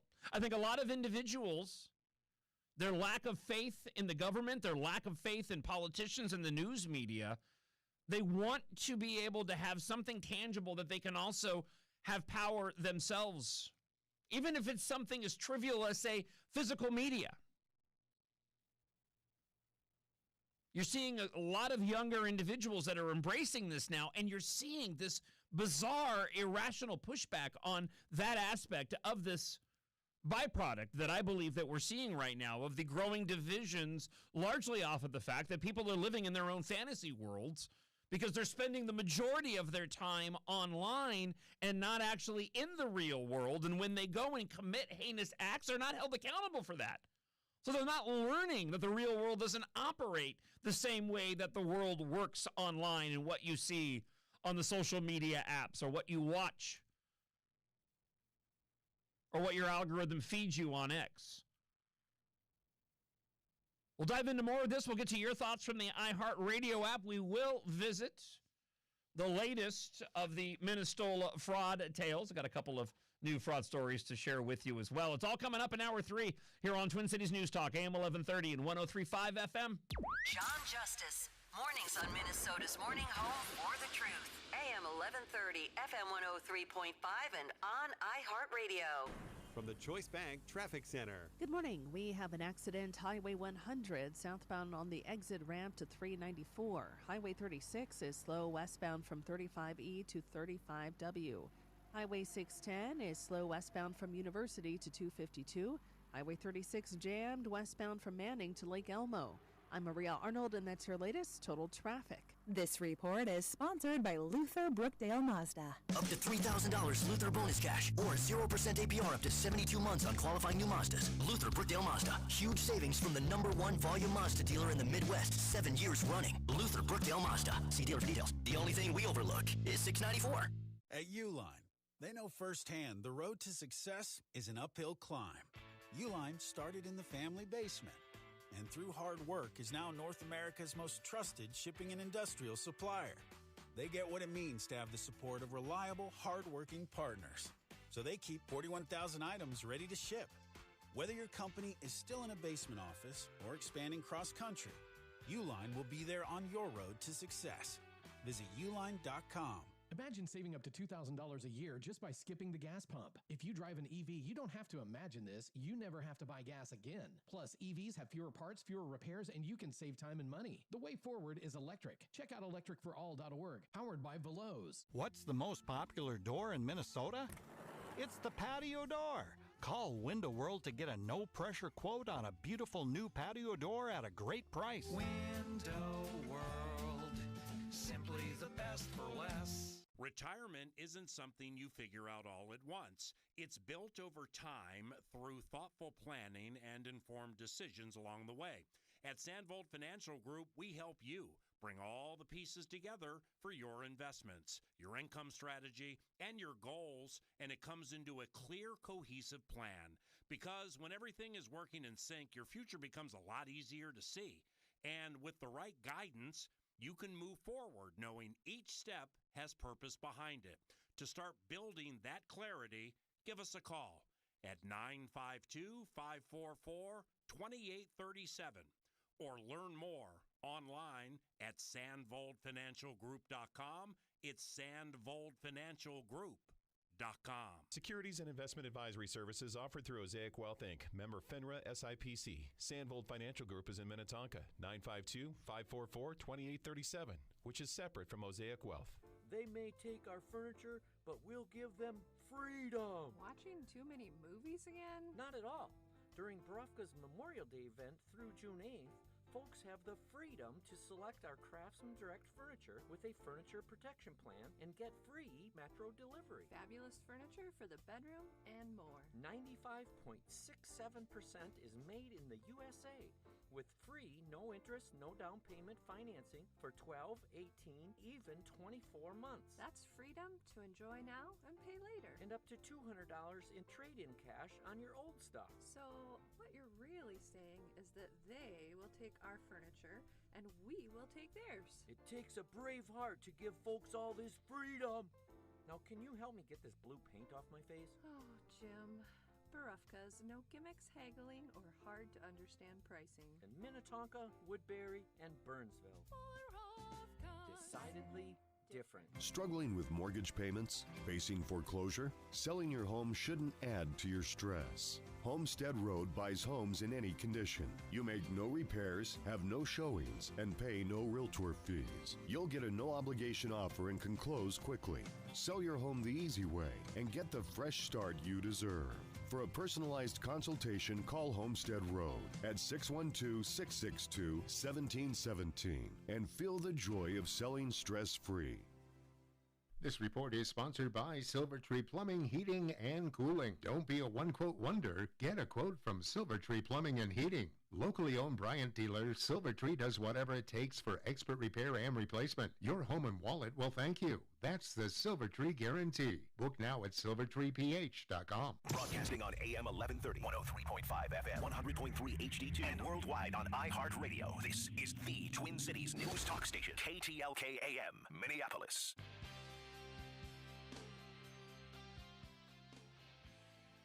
Twin Cities News Talk, AM 1130, 103.5 FM. Sorry, I was looking at the breaking news on Fox right now. Iranians reacting to the U.S.-Iran standoff. Haven't talked about this morning. So there was this chatter that President Donald Trump was going to launch a strike on Iran today. The ceasefire's still been in place, for those that aren't aware. Partly why the media's become disinterested in the story. But they still have been unable to get a proper agreement from Iran. So President Donald Trump put the strikes on hold and was going to go and move again to restart the military operations. Apparently some of the countries involved were asking for a little bit more time. So Trump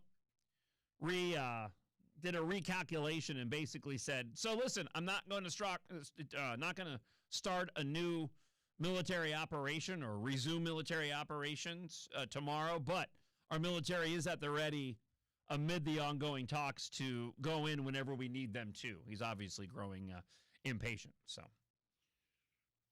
in the meantime, a lot to get to in this final hour of the show. And this audio that's gone viral of these two press-credentialed individuals under Mayor Zohran Mamdani openly advocating for and justifying the murder of the CEO, Brian Thompson. One woman, saying that the children are better off than having him around anymore. I mean, it's just heinous. His children are better off without him. They need to learn to not be like their dad and enjoy the blood money. I liked his murder. Godless heathens. A few comments that rolled into the iHeart radio app that I wanted to share with you. Those two psycho journalists in New York that are saying that Brian Thompson's kids are better off without their dad are the same kind of people that complain that we're trying to rip kids from their parents' arms at the border. And in all actuality, most of the time it's from human trafficking.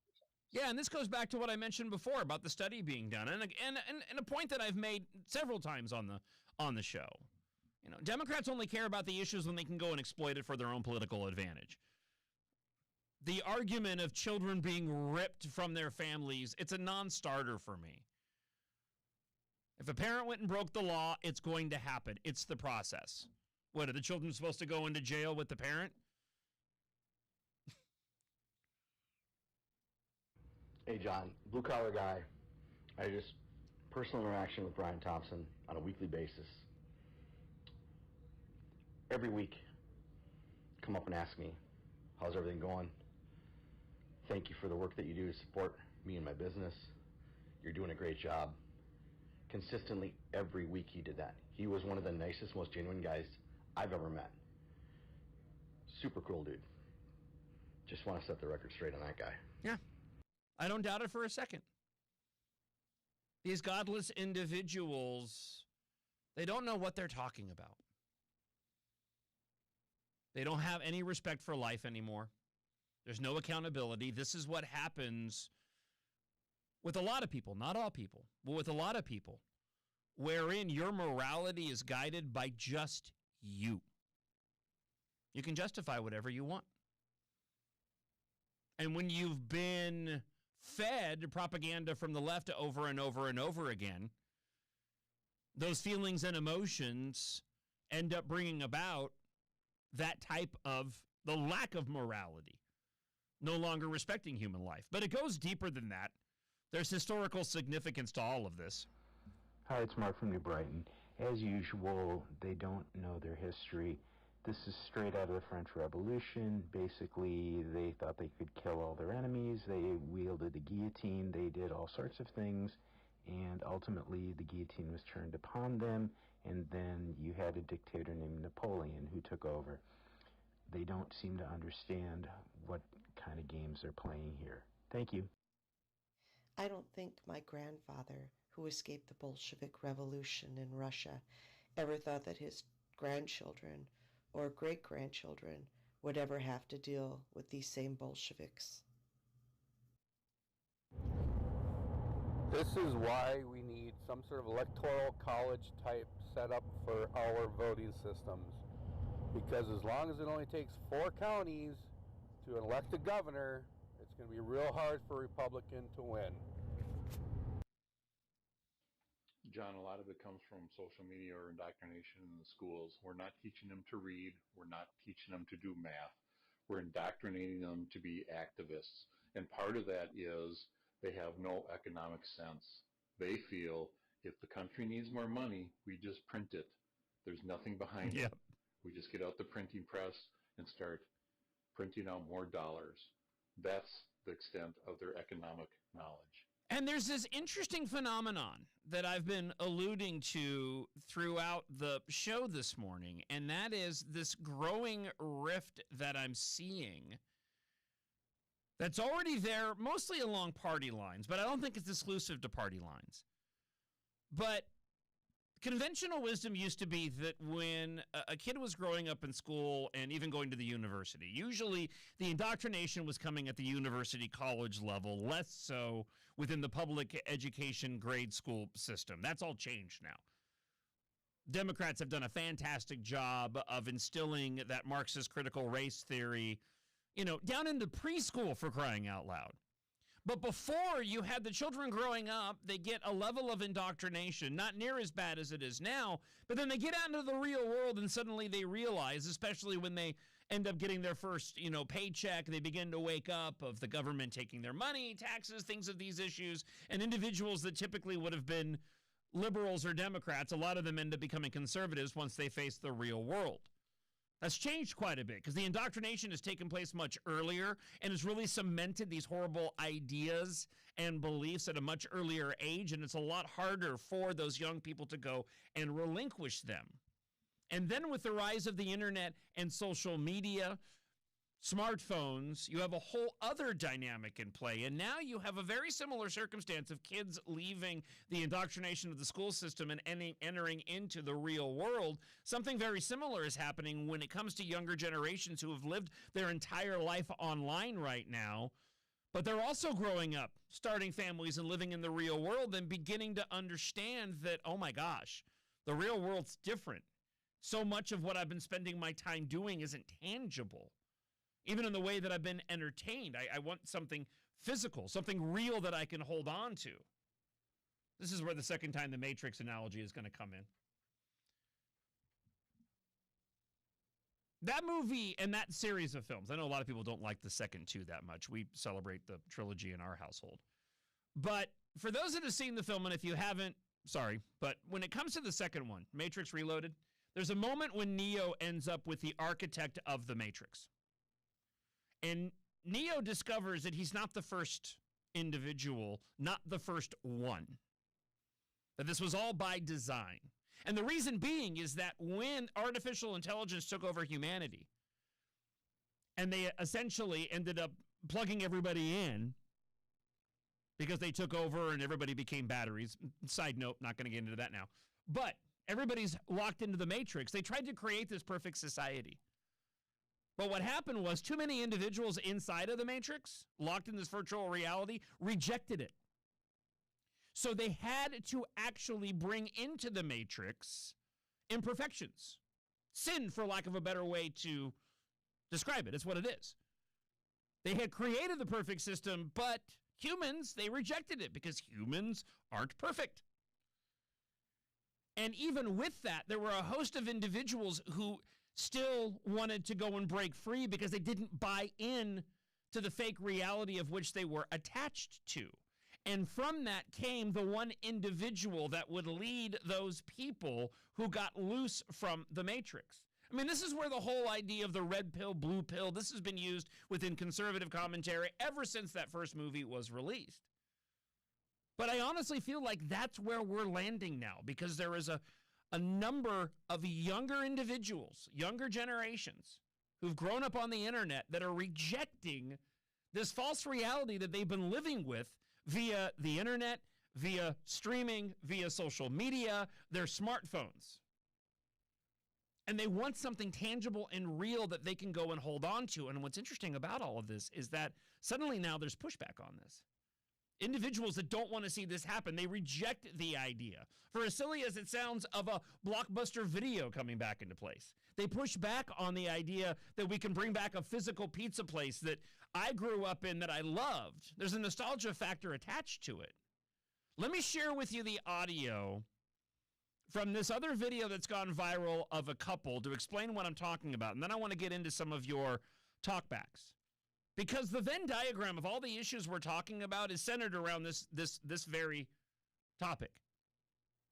Because I'm more and more convinced that what you see in the behaviors of individuals advocating the justification of the assassination of a person because they've bought into whatever propaganda that they've thought, individuals who go out and commit acts of violence, and not just murder sprees like what we saw in San Diego, but also what we see on the streets of Minneapolis and the carjackings, and the fact that these children don't get held accountable for their actions because of social justice zealots like Scary Moriarty. It all plays into this. They're not living in a real world because they haven't been living in a real world. They've been locked into their screens and being fed whatever the algorithm feeds them or whatever the politicians want them to believe. Here, check this out, and we'll get to your comments coming up on the iHeartRadio app here on Twin Cities News Talk. My boyfriend and I finally got tired of spending over an hour scrolling through streaming apps every night trying to find a decent movie to watch. So instead, we randomly decided to go buy a DVD player from Walmart, and then we drove to Half Price Books and spent forever looking through all of the old movies. And honestly, it was way more fun than just opening Netflix. I kind of felt like we were in Blockbuster again. I kind of forgot how fun it is to physically own movies. Like, once you pick one, that's the movie. There's no opening 14 different streaming apps and scrolling for an hour, or, oh, maybe there's something better. No watching trailers for 45 plus minutes just to end up rewatching the same comfort movie anyway. I honestly think streaming made movie nights less special because there's just too many options all the time and nothing feels exciting anymore because everything is always available just right there at your fingertips. But to me, this felt a little bit more intentional. We get to pick the movies together, bring them home, stack them next to the TV like a little collection, and honestly just start creating our large collection of DVDs, especially for our family in the future. And the fact that the movie we chose was open season somehow made it even better because genuinely felt like we time traveled back to being kids for an hour and a half. But yeah, DVD movie nights might officially become our new personality trait now. Good morning, John. Rob from Lino Lakes. So my son, who's 20 years old, is playing this game called Retro Rewind, and you own a video store in which you rent VHS tapes. Set back in the 90s, you get to grow your store, open new genres, and just make money. You can hire people and stuff. It's all the craze, I guess, with the kids, and the streamers on YouTube love it, so that's coming back. Have a great day, guys. And I love your show. John Justice, mornings on Minnesota's Morning Home for the Truth. AM 1130, FM 103.5, and on iHeartRadio. From the Choice Bank Traffic Center. We have construction delays, 94 westbound from the River Falls exit to the Hudson Bridge, 94 heavy westbound from White Bear to 35E, and from Riverside to 394.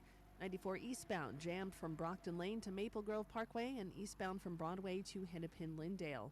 I'm Maria Arnold, and that's your latest Total Traffic. This report is sponsored by Standard Heating and Air Conditioning. Barrero here, Smart Club member with Standard Heating and Air Conditioning. The early bird gets the comfort worm. Save $45 on an AC tune-up or $90 with your furnace. Book by May 25th and check it off your list at standardheating.com. Standard Heating and Air Conditioning, providing the comfort you deserve since 1930. The alarm went off this morning, and I was like, oh, not because I wasn't feeling refreshed, but because I was sleeping so soundly. It's John Justice, and I was only sleeping that soundly because of the Mini Leaf Night Gummies available now with free shipping at minileaf.com, MINNELEAF.com. And Mini Leaf is locally run. Eric and his wife, fantastic people. Their mission is for you to live a better life through cannabis, and they've certainly been successful with me and many friends of the show who have gone and taken advantage of their products. Whether it's the Triple Diamond Pain Cream, really effective if you're dealing with any sort of acute pain, chronic pain, right? Also, you got the Fun Gummies, you got the Spooky Mini Leaf Tonics as well. For me, the Night Gummies have been the absolute game changer. Free shipping available at the website throughout the rest of the month, MINNELEAF.com. Also, you can pick up your Mini Leaf products out at Pot Mamas, Edina, and Mendota Heights, the veteran-owned Warrior Garden in St. Paul, where they also go to help veterans dealing with PTSD, and, of course, the Greenleaf Depot in Savage. All carry the amazing products available now where you'll taste happy at minileaf.com. Imagine saving up to $2,000 a year just by skipping the gas pump. If you drive an EV, you don't have to imagine this. You never have to buy gas again. Plus, EVs have fewer parts, fewer repairs, and you can save time and money. The way forward is electric. Check out electricforall.org, powered by Veloz. Window World has one of the best warranties in the industry. It even includes a glass breakage warranty. Call Window World before you spend too much on something else. Window World, simply the best for less. A small business affirmation from Progressive. Plumbers, today will be a good day. You will be profitable. Your clients will be nice. No one will stand over you and tell you how to fix the thing they actually hired you to fix. You will also feel at peace after switching to Progressive, America's #1 commercial auto insurer. See if you can save in as little as 8 minutes at progressivecommercial.com. Progressive Casualty Insurance Company and Affiliates, #1 commercial auto insurer from the NAIC's 2024 National Premium Data. If you want unlimited talk, text, and data on a crazy fast network, Big Wireless will sell it to you right now for as little as $70 a month. Or you can buy it from Pure Talk for half of that. I'm talking about unlimited talk, text, and unlimited data for just $34.99 a month. Stop paying the big guys twice what you need to. Dial pound 250, say my name. That's pound 250, micro, to switch to Pure Talk, where the savings are truly unlimited. Finding great candidates to hire can be like, well, trying to find a needle in a haystack. Sure, you can post your job to some job board, but then all you can do is hope the right person comes along, which is why you should try ZipRecruiter for free at ziprecruiter.com/radio. ZipRecruiter doesn't depend on candidates finding you. It finds them for you. Its powerful technology identifies people with the right experience and actively invites them to apply to your job. You get qualified candidates fast. So, while other companies might deliver a lot of hay, ZipRecruiter finds you what you're looking for. The needle in the haystack. See why 4 out of 5 employers who post a job on ZipRecruiter get a quality candidate within the first day. ZipRecruiter, the smartest way to hire. And right now, you can try ZipRecruiter for free. That's right, free at ZipRecruiter.com/radio. That's ZipRecruiter.com/radio. ZipRecruiter.com/radio. ZipRecruiter. The insurance industry is full of one agent representing one company. Sound familiar? Chances are your current agent has one company, but just think of how limiting this really is. You need more than one agent representing more than one company, and that's why Paul Borkert and Jeff McDonald created the Canopy Group, so that you're not at the mercy of one agent with just one company. The Canopy Group gives you 40 specialists and 16 separate insurance companies. Some of the names you'll recognize, like Travelers and Progressive. Some you won't, but here's what you get: an agency that will shop for the best possible coverage from all of these different companies. As your needs change, the Canopy Group continues to find you the best coverage from a company that specializes in just what you need. Are you stuck with one company and one agent? Are you paying too much? The truth is, the Canopy Group last year saved their new clients an average of $810 on home and auto insurance. Call 800-967-3389 or visit thecanopygroup.com. Lots of places can expose you to identity theft. Thankfully, LifeLock, they are able to monitor hundreds of millions of data points every second of every day for any threat to your identity, which is way more than anyone can ever do on their own. If they find anything suspicious, loans taken out in your name, charges to financial accounts, they will alert you right away, all through text, phone, email, or the LifeLock app. Join LifeLock right now. You get 30% off your first year. LifeLock.com. Promo code Hannity, 30% off. Transform your bathroom with the beautiful quality of Bath Planet. Bath Planet has earned the Good Housekeeping seal, a symbol of quality and consumer confidence for over 100 years. And right now, for a limited time, you can upgrade your bathroom for 50% off installation or choose 18 months with no interest and no payments. But you need to call now. This special offer is only available by calling 800-329-4115. That's 800-329-4115. Call 800-329-4115 right now before the offer ends. This report is sponsored by Total Comfort, your trusted HVAC professionals. Replacing your home comfort system doesn't have to be an emergency. Plan now, pay less later. For a limited time, save up to $2,000 on a new home comfort system and get a free duct cleaning and air cleaner. More comfort, better air, less stress. Visit tcomfort.com. iHeartRadio Broadway plays Broadway's biggest hits 24/7. From the shows that have taken home Tony Awards in the past. Alexander Hamilton.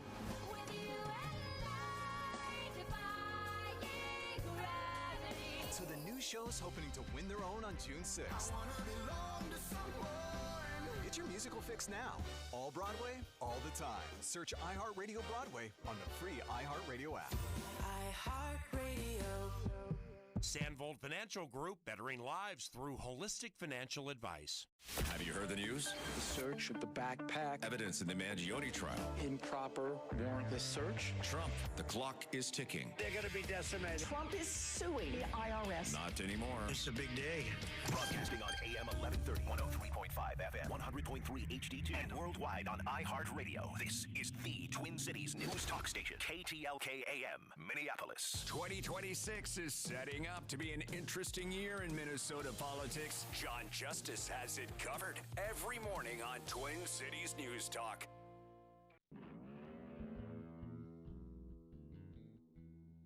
There's an interesting phenomenon taking place right now. I'm convinced it's going to only grow. Also, I'm trying to think of ways that I could personally go and capitalize on it, be that as it may. The unintended consequence of the internet, smartphones, social media is bringing about this desire for that which is tangible. And it's not just coming from, Gen Zers, those that grew up, millennials, pre-internet. It's happening with Gen X too. we played the audio of the couple that's finding physical media. But I'm convinced that you're going to see this rift further develop of individuals who want to have ownership of something. That's a big aspect of this, and why I think there's some pushback on this as well.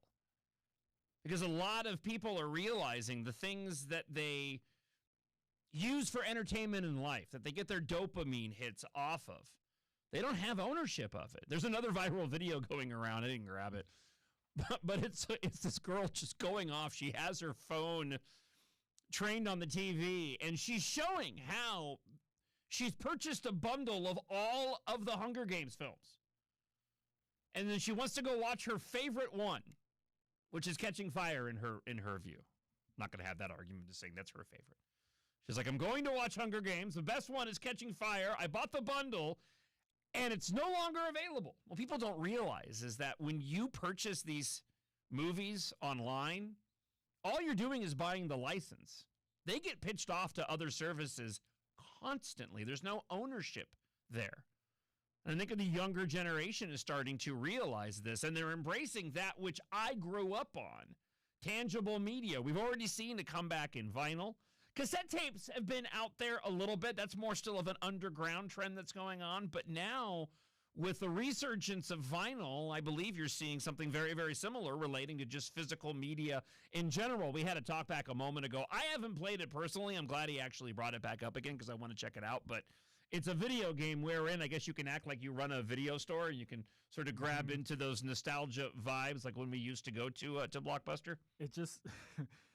Listening to that talkback reminded me of The Office when Dwight plays the game of himself. Oh, Second Life. Yes. And then also there's a scene in this is a older movie now, Hot Tub Time Machine, when John Cusack goes into his nephew's basement. He's down there playing a computer game, and he's like, "What are you doing?" He's like, "Well, I'm in prison. I'm doing hard time, man."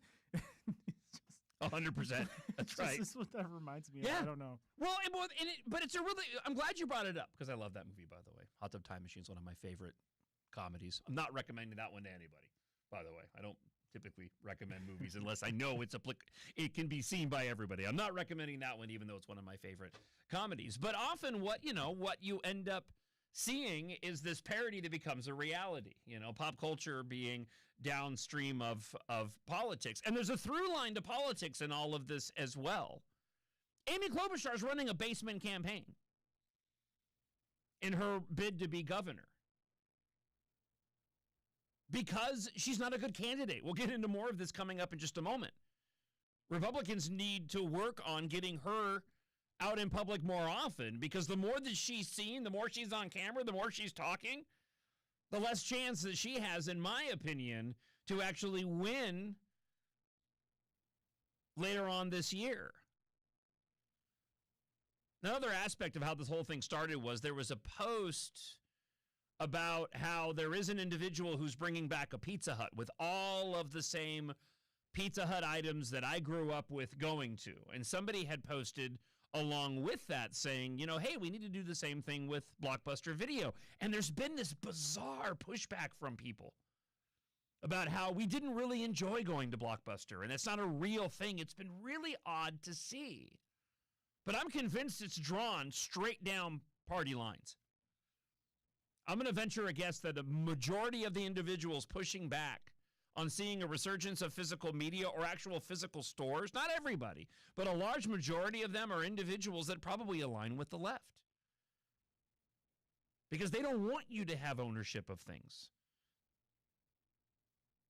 A lot of the individuals on the left want to be controlled. To bring in more pop culture references, the Loki speech from Avengers. You are prone to have a ruler over you. Let's get to a few of your thoughts from the iHeartRadio app. Morning, John. As far as the nostalgic part of the restaurants, about a year ago or so, they've opened or reopened a steak and ale in Burnsville, and it seems to be doing well. So there you go. That doesn't surprise me in the least bit. Thank you so much for the comment this morning. We are no longer teaching our children education or how to learn. The only thing they're teaching is process. How to get the answers. That's it. And they have it in their phone. That's all they can do. Oh, what's the question? Let me look on my phone. Boom, boom, boom, Google. Here's the answer. Education and critical thinking is gone. They can't think anymore. Is it that hard to believe that they are pushing back against Blockbuster's return, Pizza Hut return, whatever, when that's a big part of Marxism is getting rid of history, rewriting history? Yeah, it's not that hard to believe. No, it's not that hard to believe, but it also plays into the left's desire to not have us getting along in any way, shape, or form, and the demise of the public space where we can, as a community and a society, go and be together in a group and have a shared experience together. We're losing those opportunities. With streaming and movie theaters suffering, less opportunities for us to go out and have a shared experience in the theater, although we're beginning to see a resurgence in that. A desire for clean family entertainment that appeals to adults, but you can bring your children to. That's evident when it comes to Project Hail Mary. One of the few places anymore where you can actually go and experience anything together, regardless of political party, and you're not talking about it anymore, are sporting events. And what's happened to our sporting events? They've attempted to go and politicize them as well. The NFL, with all of their messaging that takes place on the uniforms and on the field, they've tried to take those spaces and turn them into political spaces of division. So when we talk about the return, the possibility of return of being able to go out and share in these experiences, which, again, is what we did when we went to Blockbuster. You weren't talking politics. You were there because you were looking for a movie to watch with your friends and family. You had fewer options available to you when it came to entertainment, so this is where you would go and get it. I never talked about politics with anybody. I never thought that an individual renting a particular movie was of a particular political persuasion. No, you would actually meet people in the stores. You would talk about the movies that you liked and you didn't like, along with all the other items that were available in places like that. Hey, good morning. Great show. Say, this may sound like I'm not on board with going back to digital, but I am. But the one thing I do with my streaming stuff is on downtime, I go and look through and do all the previews and different things like that, and then put things in my list that I want to watch. So then on movie night, I just go to my list and pick one. We live in an age of instant access to information, to entertainment, but it's more quantity and less quality. It's like not knowing more things does not make you a better person. Knowing things that are true makes you a better person and a more educated person. Coming up, we have your talk back of the day on the way, brought to you by MiniLeaf and MiniLeaf.com. I want to take this thread. We have a lot of comments that rolled in. We'll get to more of these coming up. But I want to take this thread and I want to apply it to politics as well, because it plays into it. Because everything that we're talking about right now is why Amy Klobuchar at the moment is able to run this basement campaign. Because the less that she's out in the public eye, the better it is for her. The better it is that there aren't clips of her floating around online. Because right now the Democrats, as long as they have a candidate, that's all that they need, and that's what they're banking on. Don't put her out in public. Don't have her have to face any scrutiny whatsoever on her past, of which we have some controversy to share with you in just a moment. Nope, just let Democrats know that she's going to be the anointed candidate, and then just keep her away from everybody until we get to the place where we no longer can avoid it and we have to have her do some things. Only then should we go and allow her to be seen by everybody. Don't go anywhere. You're listening to Twin Cities News Talk, AM 1130 and 103.5 FM. John Justice, mornings on Minnesota's Morning Home for the Truth. AM 1130, FM 103.5, and on iHeartRadio. From the Choice Bank Traffic Center. We have delays 94 westbound from Concord to Dodd. On 694, it's jammed westbound from Silver Lake to East River. 394 heavy eastbound from Penn to 94. 35W stop and go northbound from the Burnsville split to Highway 13. Got a crash southbound at 95th Avenue. I'm Maria Arnold, and that's your latest total traffic. This report is sponsored by Gens Ryan Heating, Cooling, Plumbing, and Electrical. Don't guess what's wrong with your plumbing. Gens Ryan will diagnose any plumbing issue for just $59. Visit GensRyan.com today. That's GensRyan.com. If you saved more than $500,000, there's one thing you could do right now that can make your savings go twice as far in retirement. You heard me right, twice as far. And it's tax planning. Tax planning could significantly reduce the taxes in your IRA and 401k withdrawals, Social Security benefits, and other investment income. Find out how much money you could save with a free Tax Smart tax review from the good people at Secured Retirement in the Twin Cities. To schedule your free review, call 952-521-4360. That's 952-521-4360. The tax savings could be significant and potentially add up to 6 figures in retirement. So let's find out how much money you could save. To schedule your free Tax Smart tax review, call 952-521-4360. That's 952-521-4360. It's that time of year again. Wait, couldn't any time be that time of year? Whoa, that's deep. The time Corey is pondering is air conditioning tune-up time, or as we call it, comfortization. Wow, mind-blowing. Our comfortizations are so transformative Yes. and so thorough, we guarantee no breakdowns all summer. It's the truth. Comfort matters. Schedule now at comfortmatters.com. You've probably heard all those ads for life insurance. Just a few dollars a day, apply online in minutes, no medical exam. Simple, easy, and cheap, right? Now you're thinking, maybe I should get a quote. Well, smart thinking. Everyone should have life insurance. But here's what they don't tell you. Those few dollars a day rates, they're for young people in perfect health. That's why everyone calls Big Lou the 50 to 60-year-old not-so-perfect candidate. Like you. You take prescription meds, and you're overweight. Winner, winner, fried chicken dinner. Well, Big Lou works with life insurance companies that want people like you, with no surprises after you apply. In fact, if you're a 50-year-old guy with a few health glitches, Lou could probably find you $1 million of term life coverage for about $200 a month. So, yeah, you need life insurance. But unless you're young and healthy, you gotta call Big Lou, because he's like you, older, heavier, and on meds, too. Get a quote right now at 800-200-1966, 800-200-1966, or biglou.com. Northern Fire Grilling and Barbecue Supply in Minnetonka takes pride in their Midwestern roots and also in the quality of beef they offer their customers. That's why Northern Fire is excited to carry delicious Midwestern Wagyu beef from Feathers Ranch, Minnesota and South Dakota raised, dry-aged, crazy marbling on premium beef cuts that Feathers delivers fresh to Northern Fire. Midwestern Wagyu with a local story. That's Feathers Ranch, and you can find it at Northern Fire Grilling and Barbecue Supply in Minnetonka. NorthernFireBarbecue.com. Around here, people still work hard, go to church on Sunday, and mean it when they say God and country. That's where Jesse Eben comes from. 7 generations of Wisconsin roots, raised in the North Woods. Faith, hard work, and love of country. Jessie isn't a career politician. She's a wife, a mom, and a businesswoman who's fought to keep good manufacturing jobs right here in Wisconsin.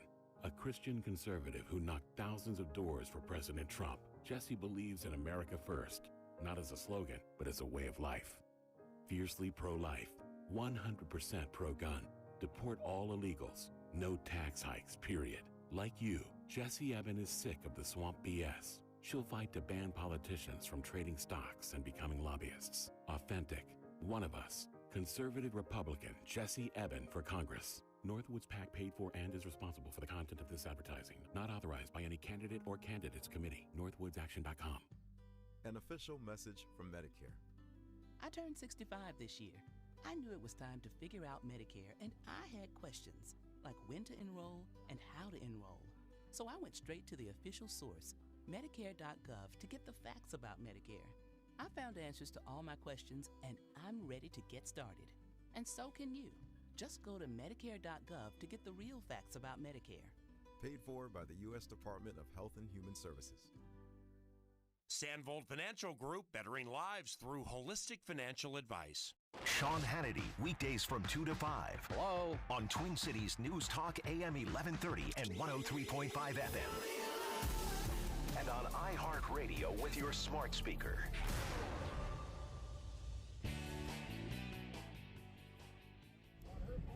Amy Klobuchar learned from Joe Biden. Yep.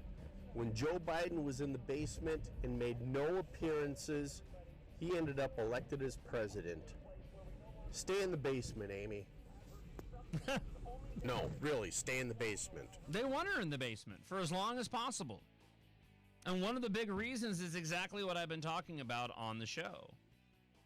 It's the propaganda being peddled by the left, the constant drumbeat of Trump is a authoritarian, dictator, Nazi, whatever, Hitler.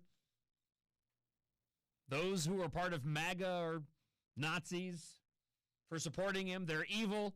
Just vote for our candidate, regardless of their background, regardless of the issues. And it's a big reason why Amy Klobuchar is just not running. She's running a gubernatorial basement campaign right now, just like Joe Biden. I will be shocked if she begins to make any sort of public appearances with any level of consistency until it's absolutely necessary. A little bit of controversy here that we'll share. We'll get to your talk back of the day and more of your comments on what we've been talking about. This correlation between the political divides that we have, but also the unintended consequence of individuals now that are seeking real experiences, real products. People ditching their smartphones, going back to more traditional phones that don't have access to all of the apps and the internet and social media. Embracing physical media, returning to going out to restaurants. We have some comments on that as well. It's not just one Pizza Hut that's reopening up. Apparently a company is doing this, and individuals saying that we'd be great if we could get back to having Blockbuster video stores and that shared experience again. Before we do that, though, just quickly, the Minnesota Senate passed legislation that would award $4.5 million to Marvin Haynes, a man who was wrongfully convicted of murder. His 2005 case, Haynes was prosecuted by the Hennepin County Attorney's Office, which was led at the time by one Amy Klobuchar. Oh my gosh, you are above average at that. In 2005, Haynes was convicted of murdering Harry Randy Shearer. Shearer was shot and killed in Minneapolis at a flower shop in 2004. He was 16 years old at the time of the murder, was eventually convicted for the crime and sentenced to life in prison. However, a Minnesota judge fully vacated Haynes' murder conviction in 2023. He was released from prison after the judge ruled that unconstitutional eyewitness evidence was used in the case, and there was no physical evidence linking Haynes to the crime scene. Under Minnesota law, individuals who are exonerated may seek compensation from the state, and now he's poised to receive $4.5 million. The bill passed the Senate in a 64-62 vote on Friday. During the debate, Republican Senator Michael Holstrom, friend of the show, said it's HF 574 is about the state messing up and coming forward. Holstrom also highlighted Haynes' case and Klobuchar's role in it, saying the prosecutor in charge of this, the Hennepin County attorney at the time, was none other than Amy Klobuchar, somebody who's running to lead the state. Minnesota GOP Chairman Alex Plekish put out a press release saying that Klobuchar launched her campaign for governor, telling Minnesotans to trust her because she was a prosecutor. Now taxpayers are being handed the bill for her record. This is the Klobuchar Cleanup Act. Amy Klobuchar does not get to run for governor as the tough on crime prosecutor while pretending her prosecutorial record does not exist. This was not a press conference. This was not a campaign slogan. This was a man's life, a family's suffering, and now a multi-million-dollar cost to Minnesota taxpayers. The GOP and the gubernatorial candidates on the right need to hammer Amy's current basement campaign in an attempt to force her to put herself into the public eye. She is unlikable.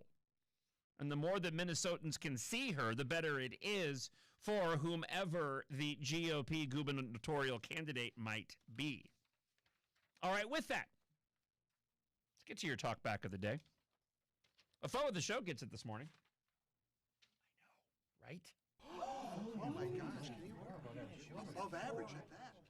Your talk back of the day is brought to you by Minileaf and Minileaf.com. You'll taste happy at MINNELEAF.com.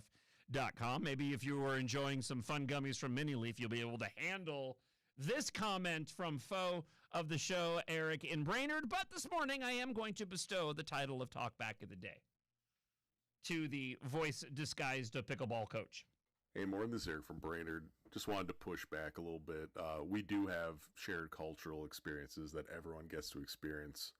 It's called the Iran War, higher gas prices, higher food prices, and that's not political. That's exactly Trump's fault, who got in a war with a threat that was not a threat at all and did not have a nuke. And he keeps saying that it's because of the nuke. Make it make sense, guys. Have a great day. That is your talk back of the day, brought to you by Minileaf and Minileaf.com. How sad. How sad. We're in the middle of this discussion here, talking about the differences of left and right and social media, algorithms, the impact, the pushback, changes in society that impact all of us, shared social spaces where we don't have to talk about politics. And isn't it just like a radical leftist coward, disguising themselves to avoid the topic altogether and simply default to checking the boxes of the leftist stereotypical tropes against Republicans and Trump? Thank you for once again putting on full display for everybody to hear the problem with the Democrat Party right now. You guys are simply stuck on stupid.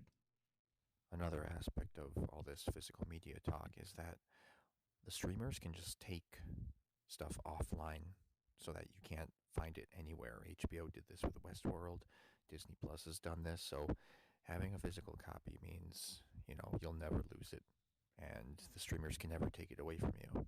We've gotten more aggressive in our home, even more so than we had in the past, making sure we purchase hard copies of the films that we enjoy for that very reason. I've told Melinda that I'm convinced that I'm convinced that everything's listening to us all the time anyways, our smartphones and our computers and all of that.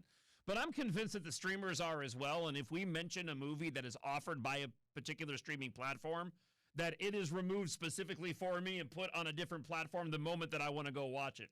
Because 9 times out of 10, that's what happens. The one movie that I want to go see that I haven't seen for decades, and it's not available on any platform, or it was available on the platform, and suddenly the moment that I want to go and watch it, it's just magically disappeared. It's amazing how that happens. See, I keep track. I actually have a note in my Apple Notes, iNotes, whatever they call it, and it's TV and movies. And I write down all the stuff that's on the streaming platforms and what platform it's on when we're deciding what we want to watch. And I'm telling you, if I wait more than a couple of weeks, I can't go and find it again because it's moved off to a different platform. Less so when it comes to certain shows, newer shows that are reserved for those particular platforms. But when it comes to older series, those move about every single month. Mm-hmm. Which is why we've gotten, again, more aggressive in purchasing specific movies, going, we need to own that because I don't want to have to go searching for it in the near future. Yeah, or, there's TV shows you can't even find on any streaming services. Even if you want to buy them, they don't exist anymore. The one, I have all the box sets of a show from the early 90s called In Living Color. Do you remember that show, John? Oh, sure, of course. So I have those, but you will never find that show anywhere on any streaming service. Well, and there's also the lie that we were sold, and I make the joke to the point where I know it annoys the rest of my family. The lie that we were sold of, get streaming, you won't have to watch any commercials. It's not the case anymore. I think it's another reason why so many young people are turning to, physical media. Because of that very fact that, unless you're willing to pay the premium charge for the streaming service, you're going to end up being saddled with some level of commercials. And why there's this irrational pushback from so many people that don't want us to turn away from streaming and online presence, because that's where so much of the political messaging, if not the majority of the political messaging, is being perpetuated on everybody. I will say, just if you take my advice or don't, it doesn't matter. But one thing that I do is I do pay for the premium services with no ads, but I will rotate between them every few months. So, for example, for the month of May. I'll just have Netflix. And then when June rolls around, I'll switch it over to Hulu or whatever. That way it saves a little bit of money. And it's not like I feel limited in my options. I mean, there's still thousands of things to watch. So that could be a way to save a little. I think a lot of people do that, and they kind of rotate through.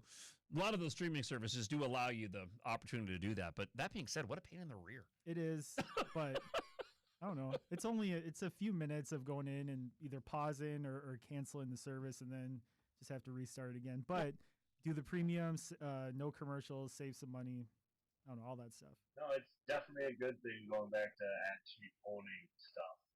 Completely contradictory to what WEF says. If you own nothing and be happy, yeah, no. I love this conversation about younger people trying to recapture a simpler time.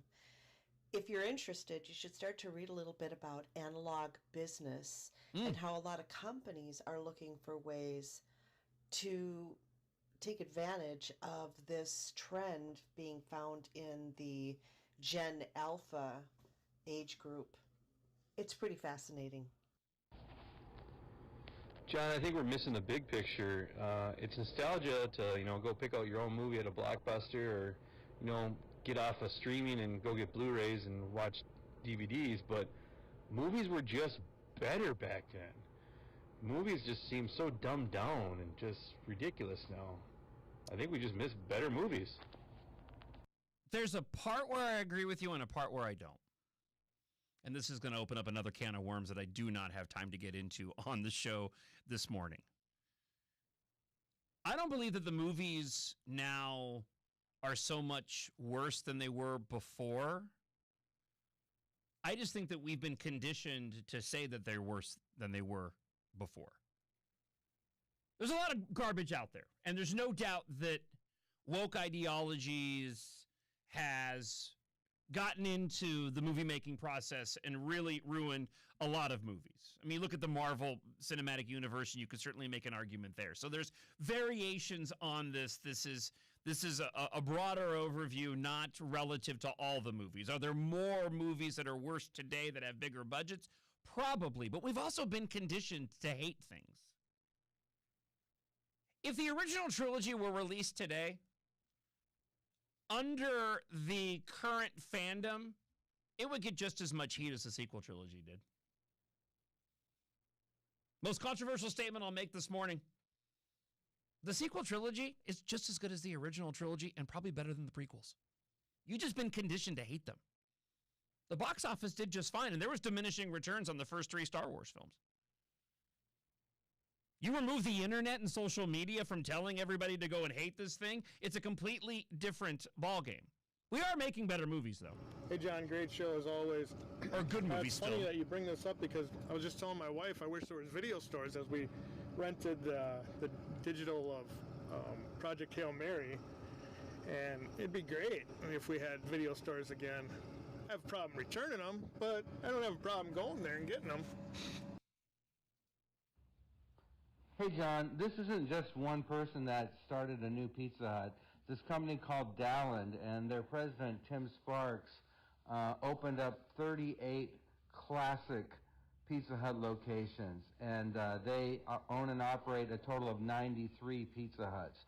So this is not just one person that did this. It's the president of this Dalland company that is making retro Pizza Huts. No, just get a Blockbuster right next door and I'm all in. It makes sense that it follows party lines. Let's think about it. The left don't want true and real connections. That's why they're trying to destroy the family unit. Same thing with physical media. You have a connection, a true connection, and a true bond with something, and they don't want you to have that.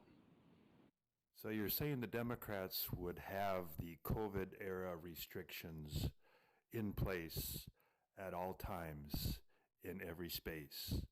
6 feet mask, mind your own business, distance learning so we can really indoctrinate you, et cetera, et cetera. That dystopian future is what they would want. Yeah, no, and listen, there was so much damage, and so much of what we're talking about today was like just dumping fuel on the dumpster fire. of what we're currently dealing with right now and what I believe is a pushback to that. Got a lot of comments that rolled in. We'll continue this conversation. It's not going anywhere anytime soon. We did not get to our Minnesota fraud tales today. I'm sorry, Minnesota fraud tales. I apologize for that. We will on tomorrow's show. Medicaid fraudster wants to shield a bank account from prosecutors. Plus, the Star Tribune, way late on the game, talking about feeding our future. We'll have details on this. And the frustration from those individuals locally, legitimately so, that are looking at these alleged exclusives from the Star Tribune regarding fraud that were talked about some 5 years ago.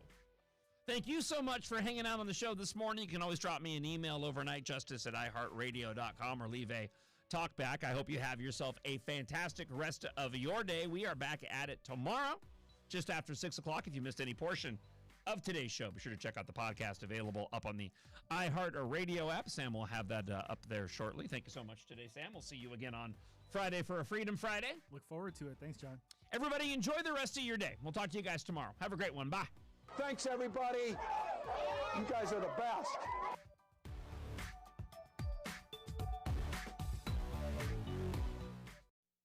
From the Choice Bank Traffic Center. Good morning. We have delays. Highway 36 westbound from Edgerton to Rice.